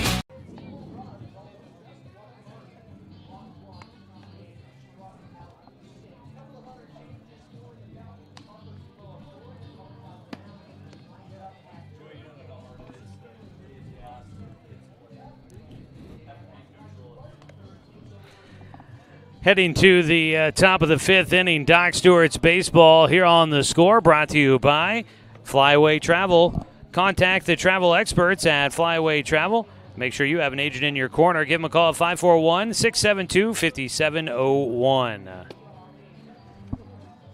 4-0 lead. We do get a pitching change for Klamath Falls, taking over here in the 5th inning. Going to be P.J. Safford on the mound. Safford will take over for Marcus Uloa Ford, who goes 4 innings in that time. Allowed 6 hits, 4 runs, 1 of them an earned run. And he ends up issuing 1 walk and had 6 strikeouts, hit 1 batter in there as well.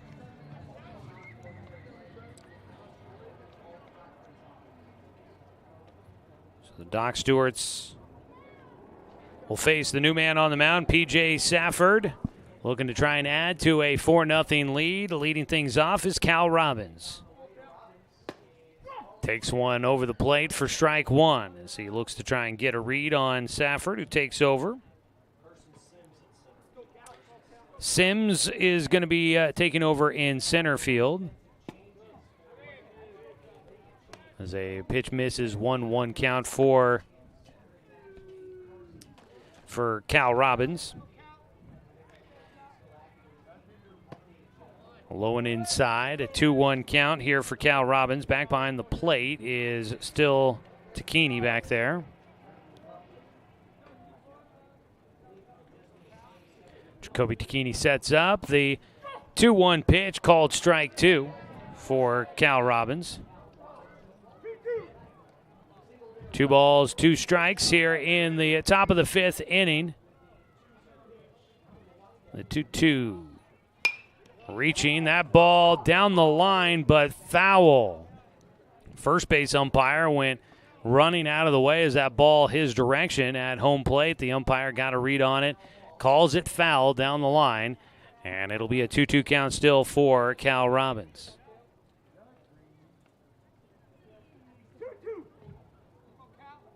Cal trying to find a way on base. The 2-2 pitch bounces in.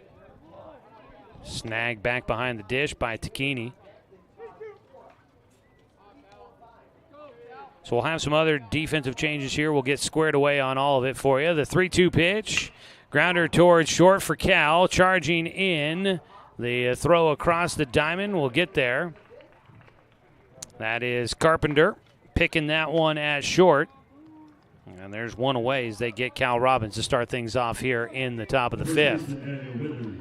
That brings up Daniel Withers, who's 2 for 2 in this game, a pair of singles.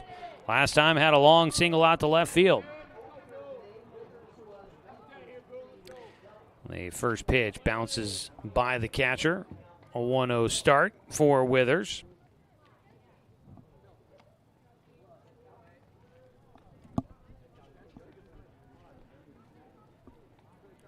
Final game of the season for Klamath Falls here. Doc Stewart's looking to carry a 3-game winning streak into state. They'll have plenty of practice time here coming up as another ball misses to Withers, a 2-0 count.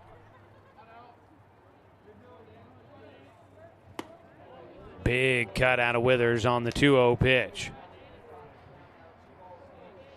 At the single-A level, I don't believe that Pepsi or Dr. Randall's are going to be making it to the state tournament, but Dr. Randall's is hosting the Northwest Regional, so they will be playing in the regional tournament when that comes to Roseburg in August. But they may be off for a little while. 3-1, line drive, 3 for 3 day for Daniel Withers. He sneaks that one into center field. For a second there, I thought Mark Carpenter might have a chance to get to that baseball, but it's out of his reach, and Withers, oh, you love to see him starting to heat up at the plate again. On base for a third time, Taj Flora will bat. He's 0 for 1, hit by a pitch, scored a run in the first inning.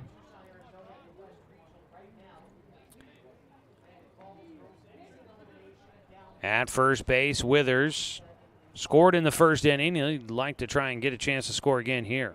Flora stands in.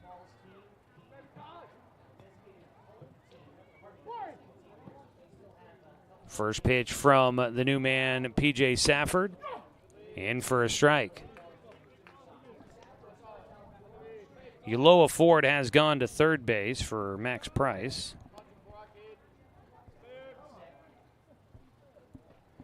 The 0-1 well outside. Out at first base, Withers gave it a look, but holds there. 1-1 count.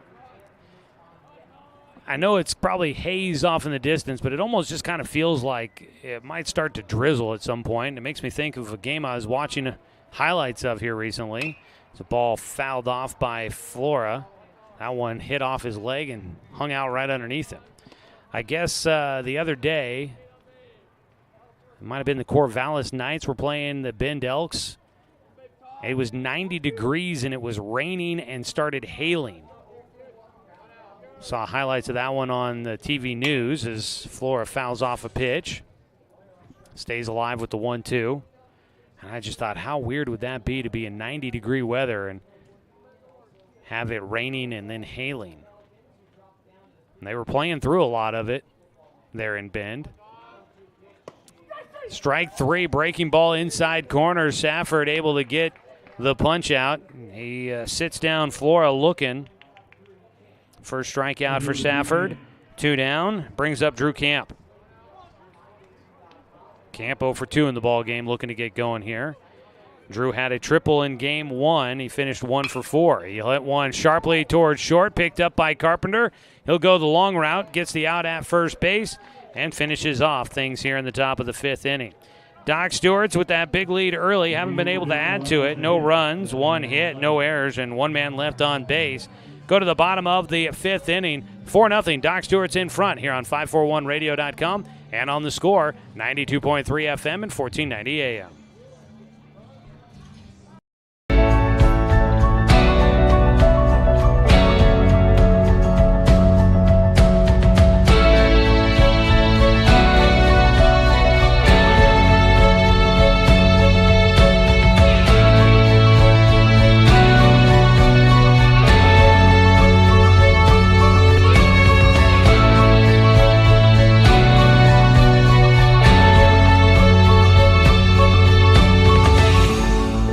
This broadcast of Roseburg Dr. Stewart's American Legion Baseball is brought to you locally by Barnes Heating and Cooling,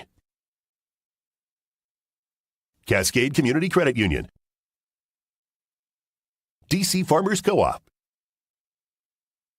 Dr. Alanson Randall, Travel Leaders Flyaway Travel.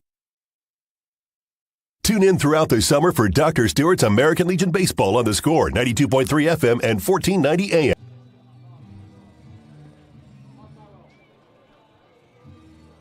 Leading off the Falcons' fifth inning, first baseman Corbin Hamilton.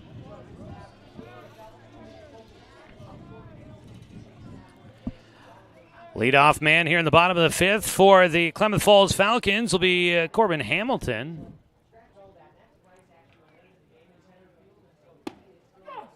He was a scheduled hitter. First pitch, strike one from Colton Sywell. Pitch outside, evens it up, a 1-1 count here for Hamilton. Corbin Hamilton 0 for 1 in the game with a ground out to third in his first time at the plate. Takes low and outside from Sywell, who has done a nice job keeping Klamath Falls off balance. So he's allowed 3 hits through 4 innings so far. He's got a 2-1 pitch. Sywell gets him to swing out in front of the pitch on the front foot there. Hamilton steps out a little frustrated with himself. Has a 2-2 count. Tonight's game brought to you by Fisher's Hearth and Home, serving Douglas County for over 30 years with the largest selection of wood, gas, pellet, and electric stoves and fireplaces in the area. Low and outside, full count for the leadoff man here in the 5th inning for the Falcons. They trail by 4. 7 hits in the game for the Docs, 3 hits in the game for Klamath Falls. Off the inside pitch, fouled off, staying alive for Hamilton.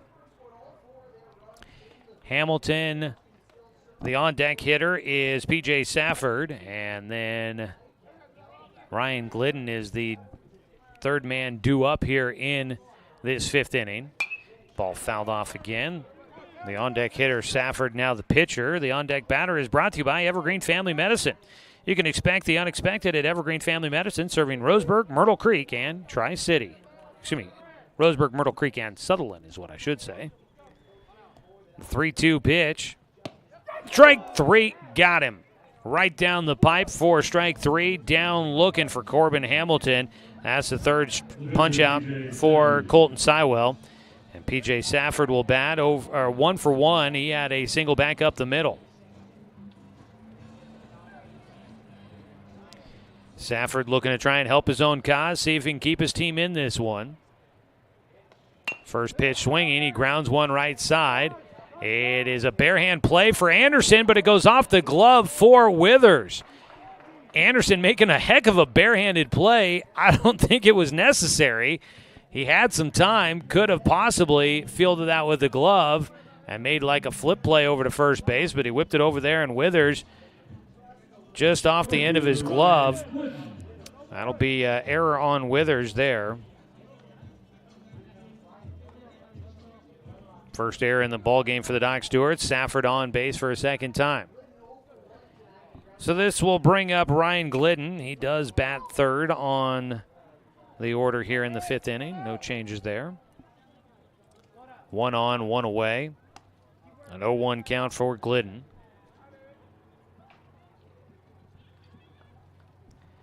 Here into the 9 o'clock hour.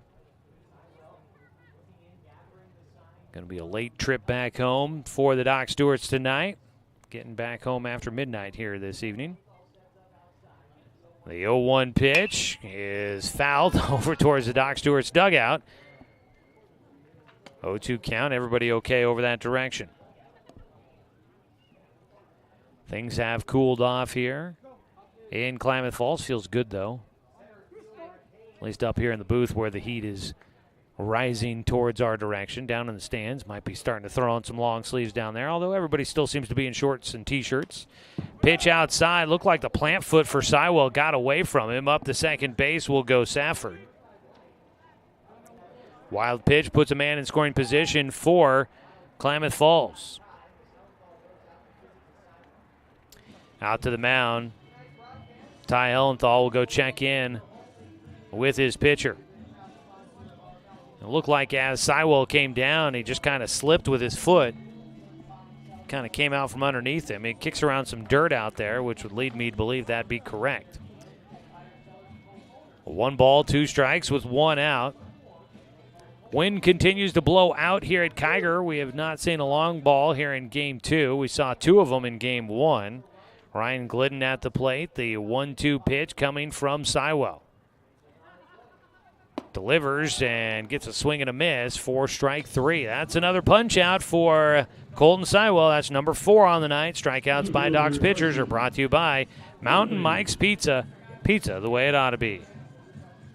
The 9-hitter Carson Pimley had a single back in the 3rd inning. I feel like it was on the first pitch that he saw as he started out that 3rd inning quickly. Takes a strike on the first pitch. Pimley got on with the single, but then was doubled off to finish off the 3rd inning on a line drive by Colin Tacchini. Caught it first by Withers, and he stepped on the bag to double off the runner. Hard hit ground ball left side underneath the glove for Paxton Burke at 3rd. Out to left field. Camp will send it back in. Runners on the corners for Klamath Falls. Hard hit ball there by Pimley. Burke did what he could to try and get in front of it, but he could not knock it down. And it'll put runners on the corners with 2 down. Top of the order coming up for a 3rd time in the ballgame. Feels like a big moment for the Doc Stewarts to try and get through here. It's going to be a new batter here in the leadoff spot. Carson Sims. Sims had come in defensively in center field. And so he will bat here in the spot of Max Price.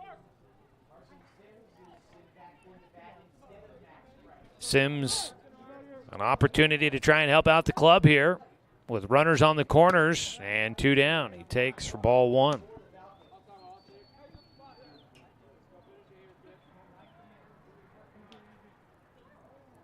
At first base is Pimley. At third base, P.J. Safford. The 1-0 catches the outside corner.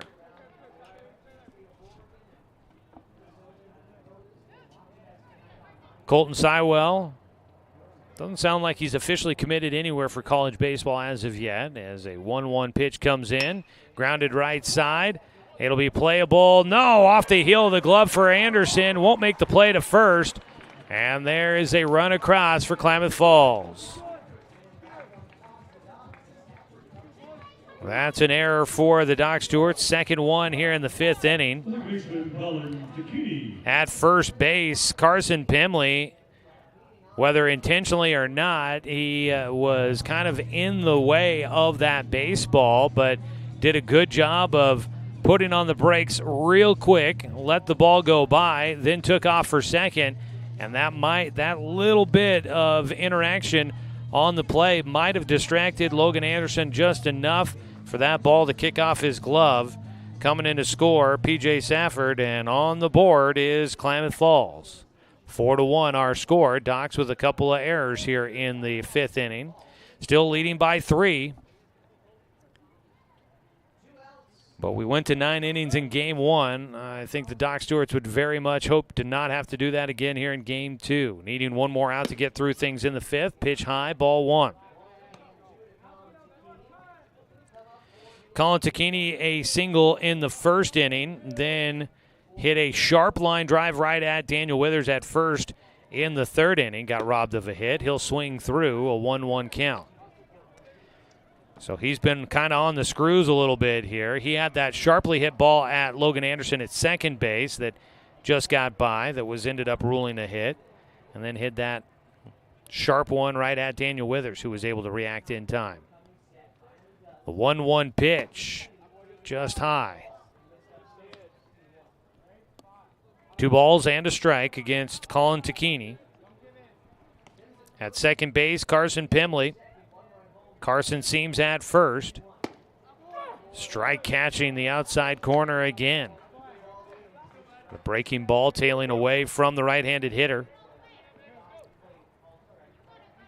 2-2 delivery coming up here for Sywell, trying to get through the 5th inning as Klamath Falls has finally broken through for a run. The 2-2 pitch. Ooh, misses inside. Good take there by Takini. Probably a tough one. Sywell changing up the eye level. Takini had been taking pitches outside, and Sywell went inside. 3-2 pitch. Runners were moving on the delivery home, and at the plate, fouled off by Colin Takini.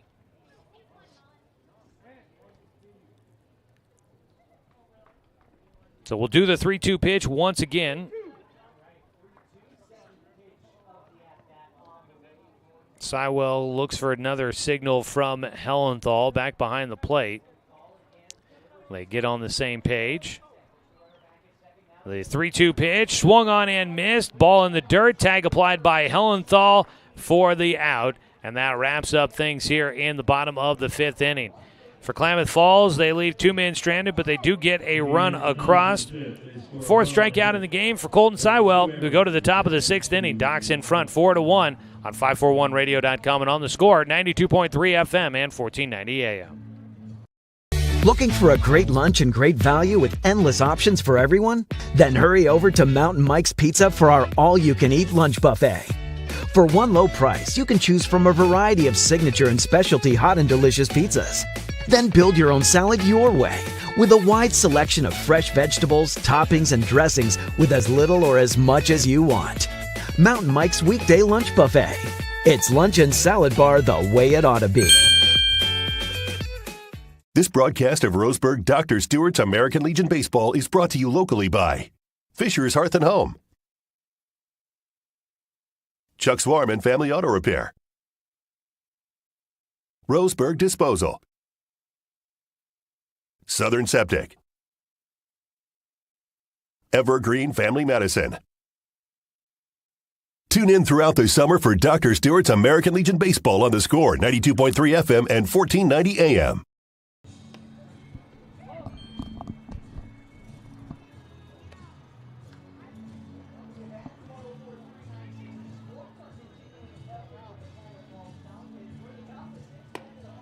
Leading off the 6th for the Doc Stewarts, catcher Ty Hellenthal. 6th inning here for the Doc Stewarts. Be a good time to really start pulling away and see if they can win this one comfortably and stay out of any drama late against Klamath Falls, a team that is notoriously famous for providing a little bit of entertainment and drama late in ball games here at home.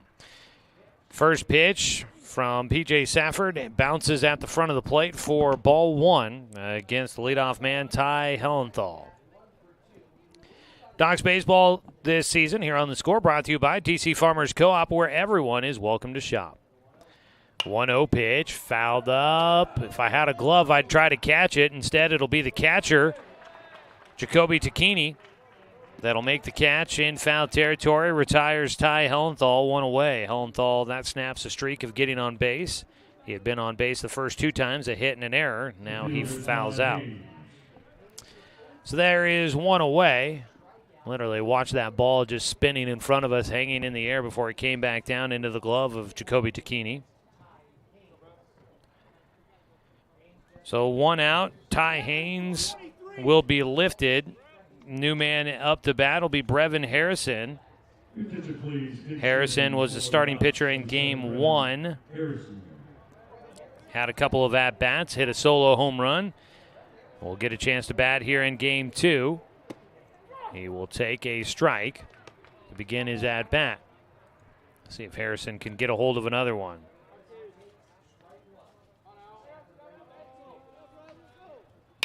He gets one towards center field, has a chance to get down. It will. That one decidedly less distance on it than the home run he hit in game 1. But Brevin Harrison does find a way on base with a little Texas leaguer just over the top of shortstop into center field. 1 on, 1 away. Logan Anderson up to bat. Anderson with a pair of strikeouts here.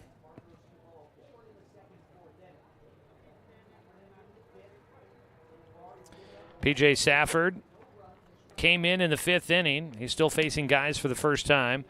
Anderson, Burke, and Avery all still have their first at-bats against Safford coming up. Pitch low, ball 1.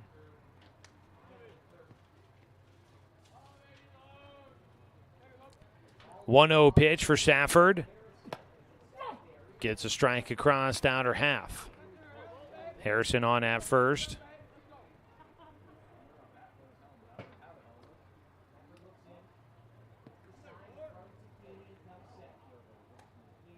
The 1-1 pitch, runner going, throw down to second base, won't be there in time, offline as well for Tacchini.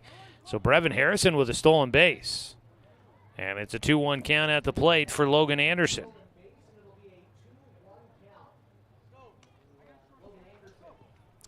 Anderson trying to see if he can put something in play. Safford, the right-hander, gets a strike across inside corner with his breaking ball.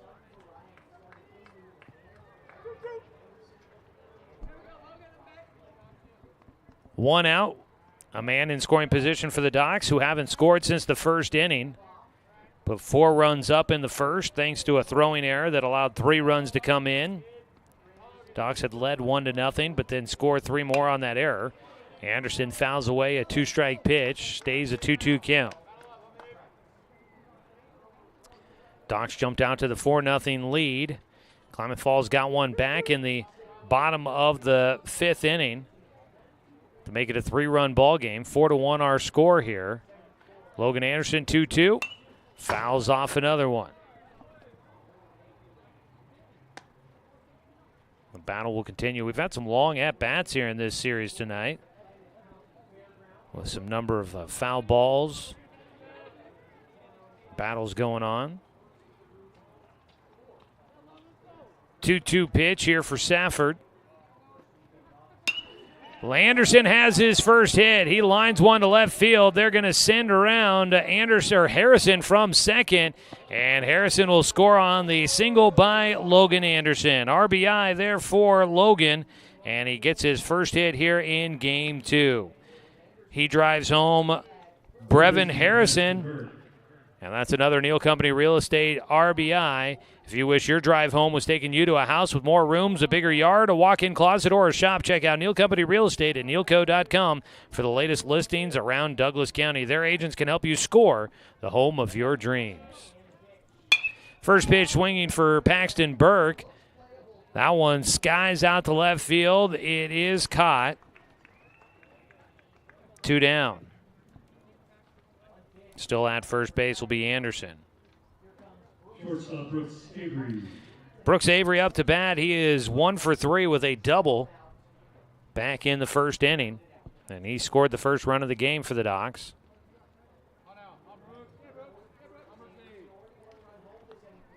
Safford trying to get one more out. The lead is back to 4 runs for the Stewies. Pitch high and inside, ball 1. Doc Stewart's baseball will be coming up again on Saturday in the first round of the state playoffs. We'll be there to cover it for you, and we will have the video stream in those games, so don't you worry if you can't make it. Swing and a miss, strike 1. First round is Saturday. Docs play at 10 a.m., and we will find out on Friday who they play, but we know what time. 1-1 pitch in for a strike, and Avery behind a ball, 2 strikes, with 2 outs and a man at first.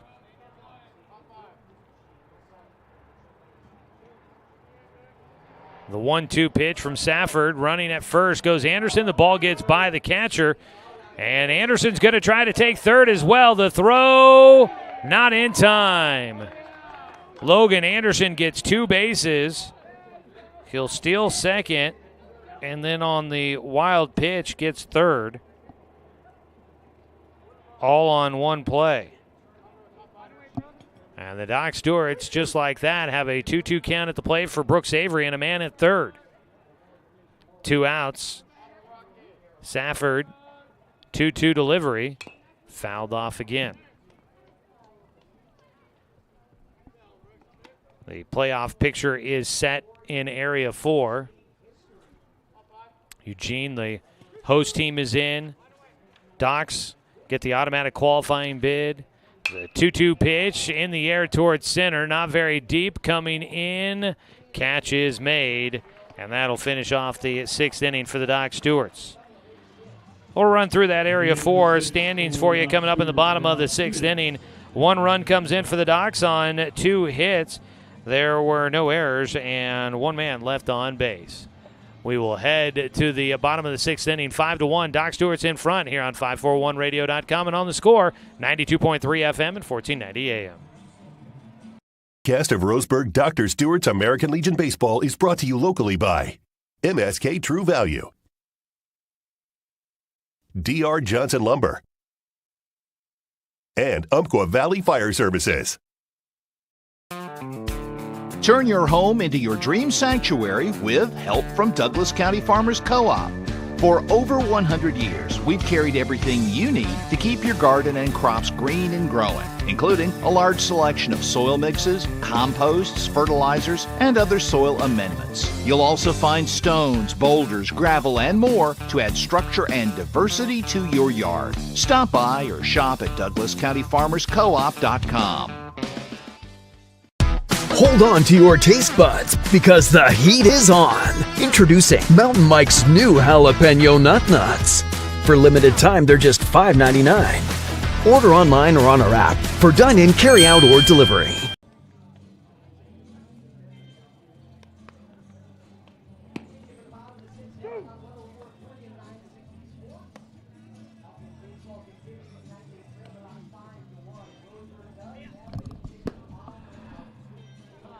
Doc Stewarts will make a pitching change as we go to the 6th inning, bottom of the 6th inning. Doc's leading by 4. Paxton Burke will take over for Colton Sywell, who's in line to get his win here tonight. Sywell pitching 5 innings, gave up 4 hits, gives up just the 1 run, and that was an unearned run against him. And for Sywell, no walks, finished with 4 strikeouts. A pretty nice night there for Colton Sywell. In line to get the win, and Paxton Burke will try to see if he can help him get there. Not a safe situation for Burke here, but try to keep this one intact. He fires in and misses just outside, ball 1. Hearing that folks in Roseburg, a portion of the town, is without power. I hope everybody's all right. Check swing, foul ball. A 1-1 count here for Mark Carpenter. Carpenter 0 for 2 in this one after having 2 hits in game 1. I'm assuming that radio stations are doing all right. I feel like I would have known otherwise if we were off the air back at the studio because of a power outage. That's maybe funny to me and Brenton back in the studio running the radio production tonight. Everybody else may be scratching their head going, okay, sure. But hopefully everybody doing all right. 2-1 pitch. Line drive shot in for a base hit for Carpenter. And he will have his first hit here in game 2. That'll be the 5th hit of the ball game for Klamath Falls. 1 on to lead things off in the bottom of the 6th. Heard parts of it are in West Roseburg, but hopefully things will get reestablished soon, although it does sound like things have cooled off there, as kind of like they have here in Klamath Falls. So hopefully don't need the air conditioner. You can open up the windows, cool yourself off, not have to rely on the AC to try and keep you cool during the heat wave. Strike one against Marcus Ulloa Ford, I believe here. Yep. He hits one right side. That's trouble. No man's land out there. Back behind first. It is picked up by Taj Flora. And all the way to third base will go Mark Carpenter on a true Texas leaguer down the right field side for Marcus Ulloa Ford. He will have his first hit of the night. And suddenly there are runners on first and third with nobody out for Klamath Falls. Jacoby Takini is 0 for 2. He will bat. And once again, yes, it is the heart of the order coming up here for Klamath Falls. It feels like that is a regular. Heart of the order is brought to you by American Family Insurance. They're at the heart of it all when life hands you a tough road or you just want to be prepared. Visit Lynette McAllister at American Family Insurance. Catch made in right field. Throw back in by Flora. Will not make its way to the plate. Cut off by Cal Robbins, who is taken over at first base. So it'll be a sac fly for Jacoby Takini. And Klamath Falls gets back the run they gave up in the top half of the sixth inning. They get one back here. Staying at first base was Marcus Ulloa Ford. Scoring was Mark Carpenter. 5-2, back to a 3-run ball game with one out. Corbin Hamilton batting, 0 for 2, facing the new man on the mound, Paxton Burke. The defensive changes for the Docs with Burke going to the mound. The DH comes out of the game. Well, the pitcher came out of the game. The DH enters in his spot and takes over at first base. That's Cal Robbins. And then going from first base to third base is Daniel Withers. He'll take over there defensively. Again tonight, the Docs without Dane St. Clair and Jake Johnson as the ball popped up. Might be playable for Robbins up against the fence. He won't be able to get underneath it. On the warning track, he had some room, but I think the fence in the back of his mind there didn't want to bang up against the fence line there, and so it lands for strike one.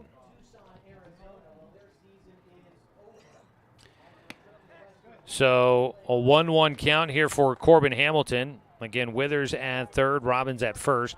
And I was telling you about Dane St. Clair and Jake Johnson. If they were desperately needed, they both might have been able to play tonight, but I think out of precaution and hopes that they'll get even healthier with the state tournament starting Saturday. We got a lot of off days in between. Hopefully they'll be closer to 100% come Saturday. Pitch inside, fouled off the front foot for Hamilton. He'll limp around home plate as he fouled it off for strike two. Docs baseball here on the Score, brought to you by DC Farmers Co-op, where everyone is welcome to shop. So the Area 4 standings, we were talking about those earlier. They look like this. Eugene wins the league title. They're the host team, so everything went their way this year. They will be in the state tournament. We knew that from the start of the year, though. Since they're the host team and won the league, then the second place team gets the number 1 seed out of Area 4 and the automatic berth in the state tournament. That's the Doc Stewarts. They finished second, have sole possession of second place in the standings. Medford finished third, so they'll be the 2 seed. They'll play in a play-in game. A 2-2 pitch, swung on and missed. Back pick down to first, not in time. Strikeout for Hamilton, 2 down. First strikeout for Paxton Burke. Brings up P.J. Safford, 1 for 2 today. Reached on an error his last time up. The 4th place team in the league standings is Redmond, and they will get the 3 seed. Will play in the play-in round. And Grants Pass finishes 5th. They get the 4th seed out of Area 4. They also will play in a play-in round game on Friday. Klamath Falls, tonight's opponent, they have officially been eliminated with their loss in Game 1 of our doubleheader, so their season ending here tonight. 1-0 count for Safford. Takes a strike, 1-1. 5 teams out of Area 4 moving on. There were 6 team total in the league this year with the addition of Redmond, moving up from the single-A level to the triple-A level this year. 1-1 pitch, swung on and missed for Safford, strike 2. Play-in round will be Friday at Sweet Johnson Stadium in Eugene. The play-in round and the state tournament all being held there at the same field. So 3 Area 4 teams will be in action on Friday as a pitch pulled across the body for Burke. Sails by Hellenthal behind the plate, and that allows the runner at first, Marcus Ulloa Ford, to move up 90 feet. Wild pitch. Puts a man in scoring position for K Falls. They trail by 3 with 2 outs here in the bottom of the 6th.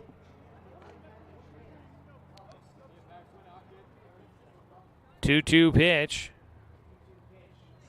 Burke delivers, ground ball, third base, picked up by Withers. Long throw across the diamond, right on target to Cal Robbins, and that finishes off the 6th inning. A run comes in, but they leave a man stranded. 1 run on 2 hits, no Doc's errors, and the 1 man left on base for Klamath Falls. We head to our Southern Septic Service 7th inning with the Docs leading 5-2 here on 541radio.com and on the Score 92.3 FM and 1490 AM. Johnson Lumber Company, a forward-thinking family company, has been operating in the Douglas County community for over 60 years. Founded by Don R. Johnson, the man who set the tone of commitment to these local communities by providing stable, long-term employment. D.R. Johnson Lumber Company understands the significance of investing in our youth because they are the foundation of our future. That's why they're a proud supporter of Roseburg Doc Stewart's. Come watch the Docs swing some lumber with D.R. Johnson Lumber Company. Go Docs! This broadcast of Roseburg Dr. Stewart's American Legion Baseball is brought to you locally by Neal Company Real Estate, American Family Insurance, Champion Car Wash, Cooper's Pest Control, Mountain Mike's Pizza. Tune in throughout the summer for Dr. Stewart's American Legion Baseball on the Score 92.3 FM and 1490 AM.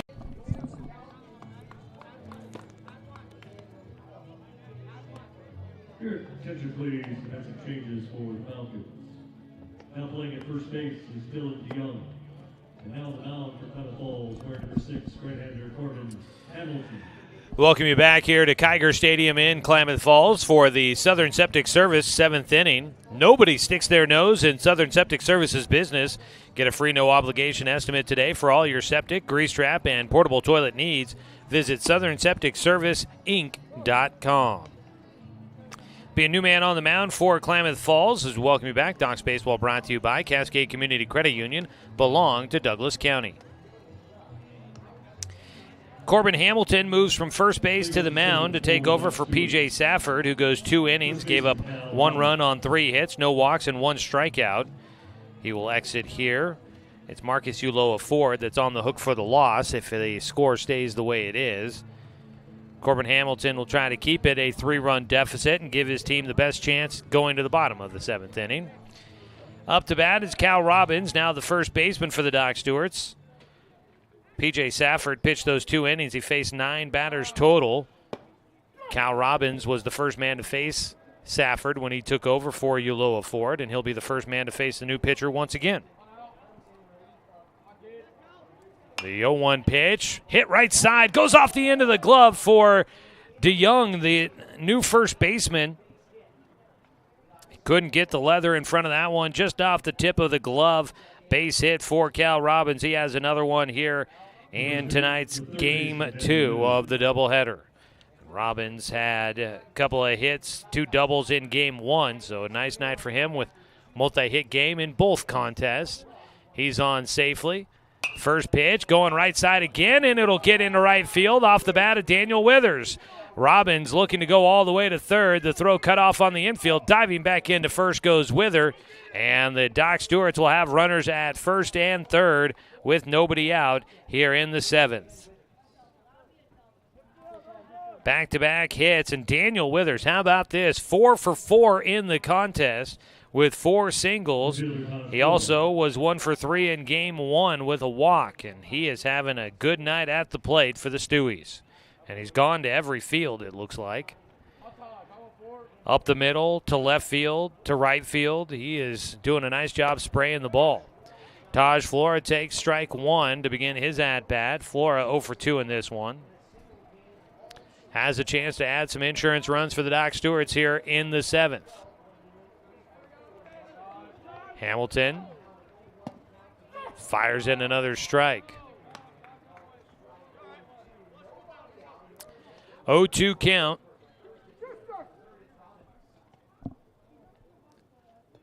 At third base, Cal Robbins.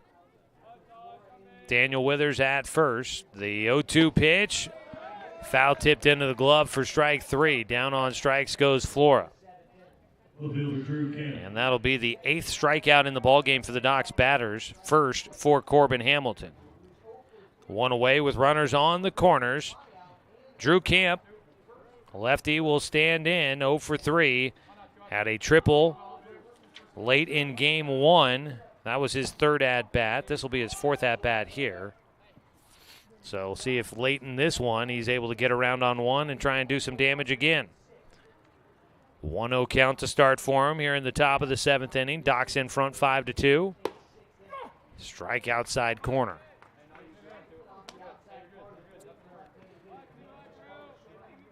It was Brooks Avery that got the first of 11 hits in this ballgame for the Doc Stewarts back in the 1st inning.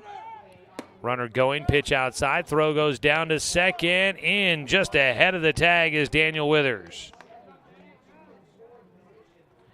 And so Withers moves up 90 feet. Docs have runners at 2nd and 3rd. A 2-1 count for Drew Camp. First hit of the ballgame is always brought to you by MSK True Value. Camp takes a strike outside corner. Make sure your summer projects are a hit with a stop by the MSK family of stores in Myrtle Creek and Tri-City. 2-2 delivery here for Hamilton. Outside. Been trying to attack that outside corner. He's gotten a couple of strikes there against Camp, but did not get a chance on that one. That was well outside. The 3-2. Ball 4. It was low, over the plate, but low. Camp doesn't chase, and he will draw the walk. And that is a man at 1st, 2nd, and 3rd for the Stewies with 1 out here in the 7th. Walks by the opposing pitchers, of course, are brought to you by Umpqua Valley Fire Services. Things can get out of control quickly. That's why they provide unmatched fire safety and services with fire extinguisher and fire sprinkler services, plus much more. Visit uvfs.net to make sure you're prepared when things get out of control. Ty Hellenthal looking to try and really get things out of control here. Takes a strike on the first pitch. Facing the new pitcher, Corbin Hamilton. Hamilton has given up 2 singles and a walk, and the bases are loaded. The 0-1 pitch, back up the middle, gets through. Robbins scores. They are sending Withers towards the plate. The throw is cut off, and 2 will score on an RBI single by Ty Hellenthal. His 2nd hit in the ballgame, and the Doc Stewarts will add some insurance on top, 7-2. Still have runners at 1st and 2nd with just 1 out. Drew Camp only makes it to 2nd base. Scoring from 2nd was Daniel Withers. Robbins came in from 3rd. So 2 runs in, 7-2 your score.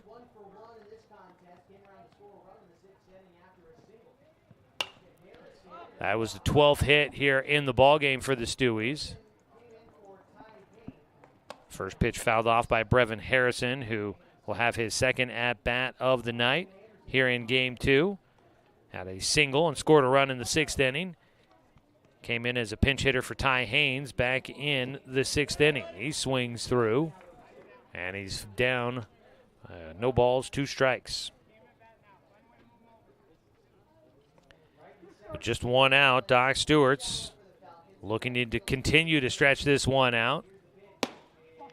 Pitch high and inside. That ball didn't miss by much. Tough take there by Harrison, but it pays off for him. A ball, 2 strikes. The 1-2 outside, and that was a good pitch to lay off of. 5-run advantage is the largest lead we've seen in this series tonight. Game 1 was a fairly tight ball game as a pitch low and outside. Count goes full for Harrison. Game 1 was a tight one. Game 2, Docs jumped out to a 4-0 lead, but Klamath Falls was able to kind of narrow it down a little bit. Now at a 5-run margin, their largest lead of the evening. Strike 3 called outside corner against Harrison, and that is the 2nd out. 2 strikeouts here in this half inning for Hamilton. That brings up Logan Anderson, the 9-hitter. Anderson will be the 7th hitter to the plate against Hamilton. Hamilton's given up 3 hits and 2 runs so far. Anderson looking to try and get a little 2-out rally started. First pitch down the middle, first strike. Here at Kiger Stadium in Klamath Falls, Oregon on a toasty Monday night. Doc Stewarts will have the long road trip back to the Umpqua Basin, a 3-hour drive home tonight. They'll be getting home well past midnight. The 0-2 pitch outside. I'm going to be staying here in Central Oregon, but it's not a quick drive to my location for the evening. 1-2 count for Logan Anderson. Check swing, holds off on a ball in the dirt. 2-2.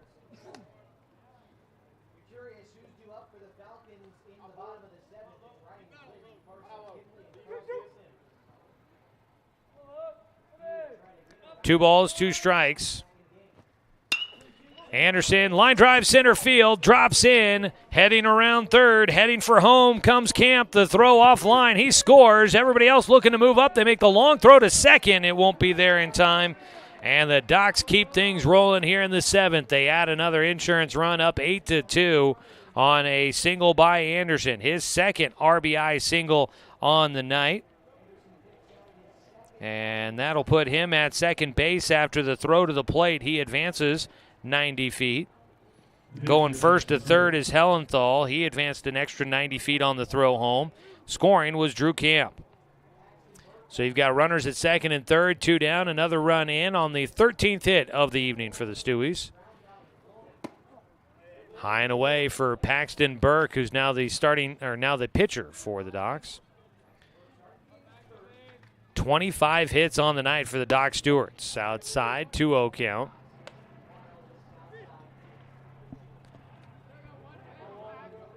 The 2-0 delivery. That ball hit well out towards left field in the air, and it will be caught to finish things off here in the 7th. So that will do it, but the Docs will make this difficult for Klamath Falls as they add 3 runs on 4 hits. There were no errors, and there were 2 men left on base. It's 8-2 as we go to the bottom of the Southern Septic Service 7th inning here on 541radio.com and on the score 92.3 FM and 1490 AM. My wife and I moved to Oregon to raise a family, set our roots, and to have a lot of fun outdoors. We quickly realized that we needed a truck or a rig for the projects that we were doing in the backyard. When we were looking to find a place to finance our truck, we asked our patients, and everyone recommended Cascade Community Credit Union. It was so easy to work with Cascade.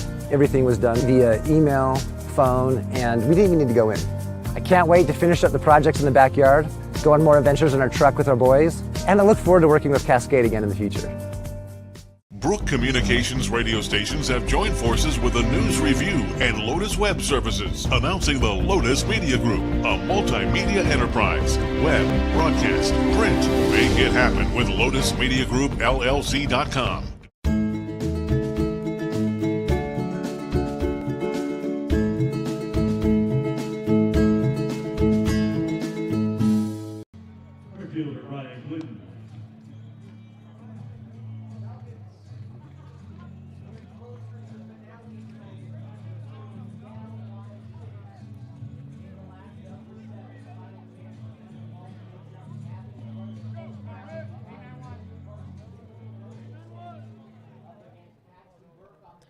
Paxton Burke will try to close it out here. It's a non-save situation. He needs 3 outs to get the Doc Stewarts a 3rd consecutive win. It would be their 23rd victory on the year, and it'd be a nice way to finish out the regular season with state looming Saturday. The 1-0 pitch swung on and missed by Ryan Glidden, who's 0 for 2 in the ballgame, his 3rd at-bat. Starting things here in the Southern Septic Service 7th inning. Visit SouthernSepticServiceInc.com for a free, no obligation quote. Breaking ball in for a strike, a 1-2 count now for Glidden. Burke in the 6th inning gave up a run on 2 hits. Gets a ground ball third base side, but it will go foul. Stays a 1-2 count here for Glidden. Tonight's game sponsored by DC Farmers Co-op, where everyone is welcome to shop.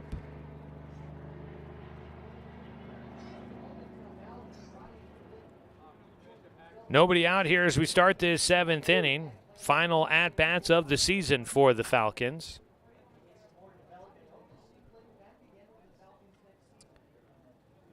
Burke holds as he gets the front foot up and fires in, gets a swing and a miss out of Glidden for strike 3. That is the second strikeout for Paxton Burke in relief of Colton Sywell. One away, base is empty. Carson Pimley bats. Docs leading 8-2 here in the bottom of the 7th. Just going to look and see. First pitch in for a strike. Last year, Doc Stewart's. Last year, Doc Stewart's won 21 games. They were 21-17-1. It's a pitch outside, 1-1 count. So they are currently one game better than that this year, and they're going to play an extra game than they did last year, at least before the playoffs start. Ball fouled back. Ball, 2 strikes. So Doc Stewart's, they will eclipse last year's, or they have eclipsed last year's win total. The 1-2 pitch. Hit towards center field. It'll drop in for a base hit. Drew Camp overran it a bit, tried to knock it down. Didn't get it, but backing him up, the left fielder, which I think is Brevin Harrison. Nope. They've got Cole Collins out there in left field. I believe he came in for Brevin Harrison, as they made a defensive change there. So Collins currently in left, and out in center field is Camp. First pitch, strike 1.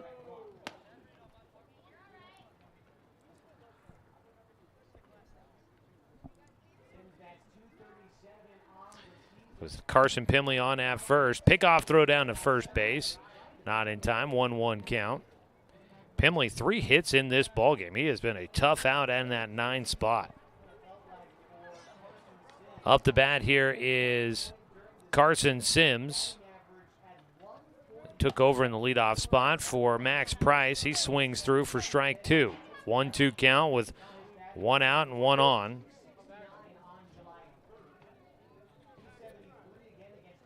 Burke gets a foul ball right side. It stays a 1-2 count. Doc's looking for a double play, see if they can wrap this one up here and get done here in Klamath Falls tonight. And Doc's in line to get a win and finish out the season without a loss in a series against a Area 4 team. Pitch inside, 2-2 count. The only series that the Docs didn't win this summer was against Eugene. They split with the Challengers 2-2, but they've won every other series, taking 3 out of 4 games. And they're looking to try and get game 3 against Klamath Falls here and win 3 out of 4 against the Falcons. Staying alive, Sims has a 2-2 count after another foul ball. The 2-2 outside. Pretty impressive to be able to do it, and that's why the Doc Stewarts finish in second place in Area 4. Pitch in the dirt, ball 4. Walk issued for Burke. And that'll be the first walk that he gives up, and not the way they want to see things develop here. With a 6-run lead and 1 out, they would probably prefer him just to try and fill up the strike zone a little bit more here. Colin Takini will bat. He is 1 for 3. Now you look back on it, and there are a couple of games there that you wish the Docs could have won. As a first pitch fouled back, coming right at us here.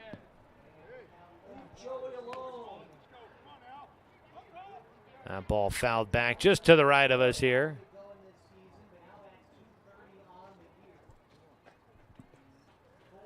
The 0-1 pitch to Takini. Outside. But overall, the Docs didn't let things really snowball them here in the month of July, which has been pretty good. They got that win in Game 1. They have won 6 of 7 games. Strike taken. 1-2 count here for Colin Takini. And they are 14-4 in the month of July. That is a good way to finish off the regular season. 2-strike pitch outside in the dirt, 2-2. So the Docs have been building momentum here in the month of July, which is when you want to be doing it. And they are hoping to take that momentum into the state tournament starting Saturday in Eugene. The 2-2 pitch, swung on and missed. Strike 3 for Paxton Burke. And he will get Takini, who strikes out for a second time. Third strikeout in the game for Paxton Burke. 2 down with runners at first and second.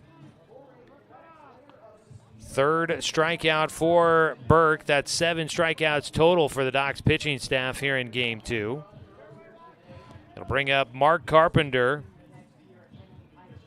Carpenter, starting pitcher in Game 1, got a no decision. Here in Game 2, he's 1 for 3. Pops up the first pitch, back behind home. It will get out of play just back behind us, right over the top of us. 0-1 count.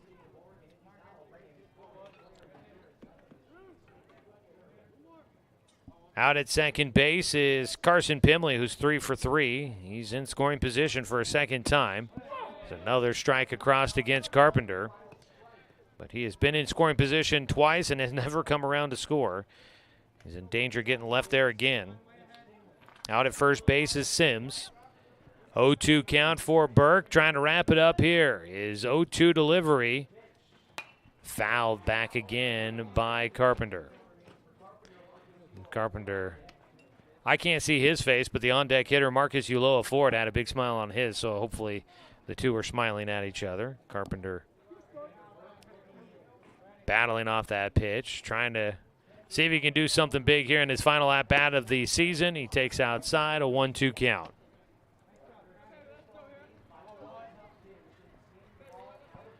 Burke needs one more strike, one more out to finish off this game and get his team on the road home here as we enter the 10 o'clock hour. The 1-2 pitch, grounder, third base side, picked up by Withers, over to Robbins, and there is the ball game. Doc Stewart's will finish off the regular season with a third consecutive win as they beat Klamath Falls 8-2 here in the nightcap of this doubleheader.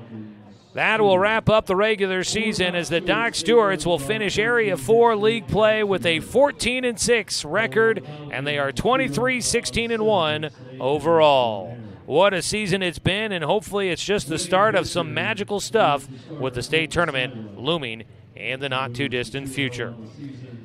No runs, 1 hit. There were no errors, and 2 men left on base for the Doc Stewarts here in the for the Klamath Falls Falcons here in the 7th inning. We will get your final numbers put together and come back after a 2.5-minute timeout with the post-game show and a quick wrap-up so we can start getting on the road to our destinations here tonight. I'm Joey Kieran. Thanks for tuning in and joining us. This has been Doc Stewart's Baseball here on 541radio.com and on the Score, 92.3 FM and 1490 AM. To us, pizza the way it ought to be isn't just our slogan. It's our promise and our passion to give you the best dining experience and the best tasting pizza you expect. For over 40 years, we've been making pizza the way it ought to be. Handmade with the freshest and finest ingredients. Our dough is made fresh daily, and we use 100% whole milk mozzarella cheese and toppings to the edge. There's pizza, and then there's Mountain Mike's Pizza. Pizza the way it ought to be. Turn your home into your dream sanctuary with help from Douglas County Farmers Co-op.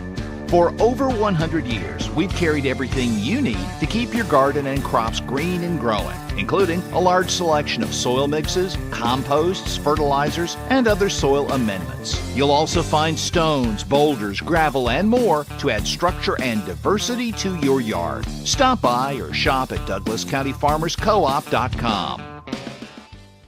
D.R. Johnson Lumber Company, a forward-thinking family company, has been operating in the Douglas County community for over 60 years. Founded by Don R. Johnson, the man who set the tone of commitment to these local communities by providing stable, long-term employment. D.R. Johnson Lumber Company understands the significance of investing in our youth because they are the foundation of our future. That's why they're a proud supporter of Roseburg Dock Stewart's. Come watch the Docks swing some lumber with D.R. Johnson Lumber Company.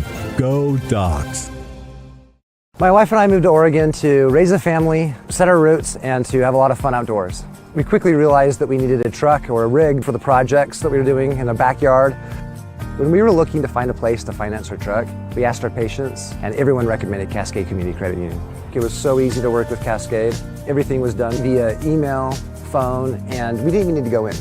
I can't wait to finish up the projects in the backyard, go on more adventures in our truck with our boys, and I look forward to working with Cascade again in the future.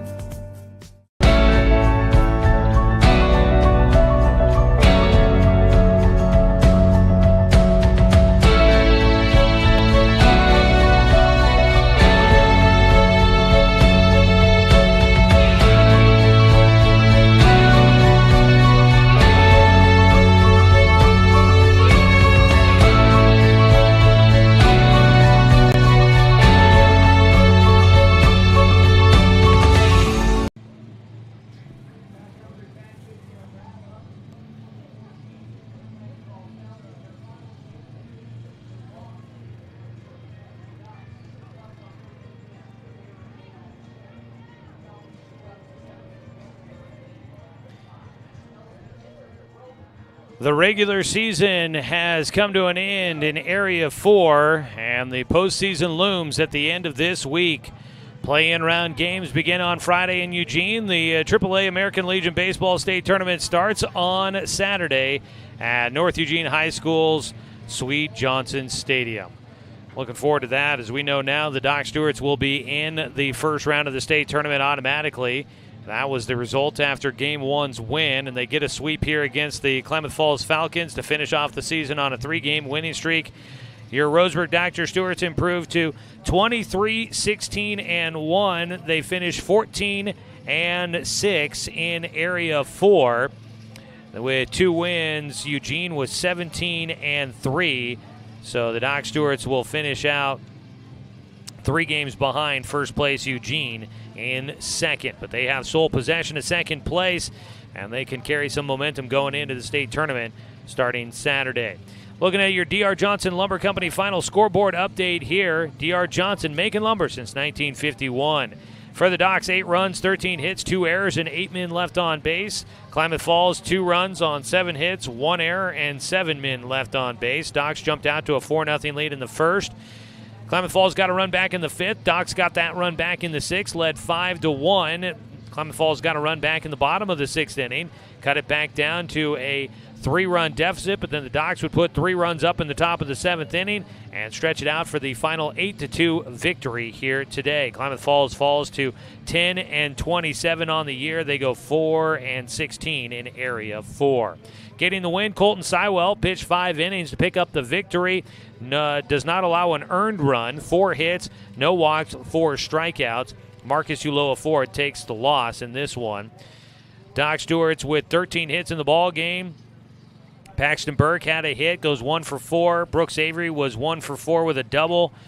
Cal Robbins had 2 singles in this one, drove in a run. Daniel Withers goes 4 for 4 with 4 singles, scored twice.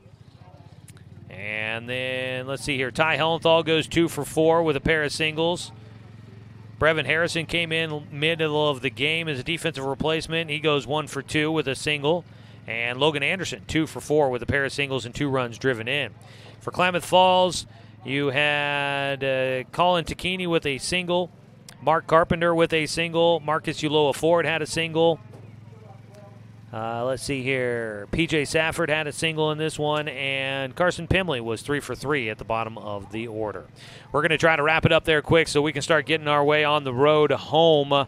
Going to be a late night tonight for everybody involved. So that's going to do it for us, folks, here. Appreciate everybody tuning in and joining us for this season of Doc Stewart's Baseball, but it's not done yet. We won't be on the air for a couple of days, but we will be covering the AAA State Tournament in Eugene with both the radio broadcasts and the video stream. So if you want to follow Doc Stewart's Baseball and you can't make it to Eugene, we've got you covered. That'll be starting on Saturday. It looks like Docs will be playing at 10 a.m. Hopefully no changes to the schedule, but we'll keep an eye on that and let you know of any updates. But that is our expectation. That means a 9:45 start time Saturday morning for our first game in the state tournament, that double elimination state tournament starting there in Eugene. So looking forward to that. We'll have a ton of information to get to you before that time. So make sure you check out 541radio.com. Check out our social medias. That is Facebook, Instagram, X. You can check us out by searching 1490 The Score, or check out Doc Central at 541radio.com for more details on the upcoming schedule and results around Area 4 and what's coming up with the state tournament. All right, folks, that's going to do it for us here from Klamath Falls. Want to say thanks to the Falcons for hosting us here. Great place, historic place to catch some baseball here at Klamath Falls at Kiger Stadium. Appreciate everybody that helped us get set up for a broadcast here tonight. Want to say thanks to head coach Eric Savage. Although he was only here for a portion of tonight's action, he was back out on the field afterwards to shake hands with the coaches after getting run in Game 1. But thanks to Coach Savage and the entire Roseburg baseball program for allowing us to bring you another season of Doc Stewart's Baseball here on The Score. Want to say thanks to Brenton Cranford back in the studio for a long night of radio production for you here tonight. Good job as always. And want to say thanks to you, the fan, for tuning in for tonight's broadcast, because without you, I'm just a guy sitting here talking to myself. I'm Joey Keyrand. It's been a pleasure to bring you another regular season of Doc Stewart's Baseball, but we got more to go. I hope you join us on Saturday when the Doc Stewarts begin the AAA American Legion State Tournament. We expect it to be a 9:45 pregame show. You can, of course, catch Doc Stewart's Baseball streaming live online at 541radio.com and on our YouTube channel presented by the Cow Creek Tribe, or you can find Doc's Baseball right here on Douglas County's home for sports, The Score, 92.3 FM and 1490 AM.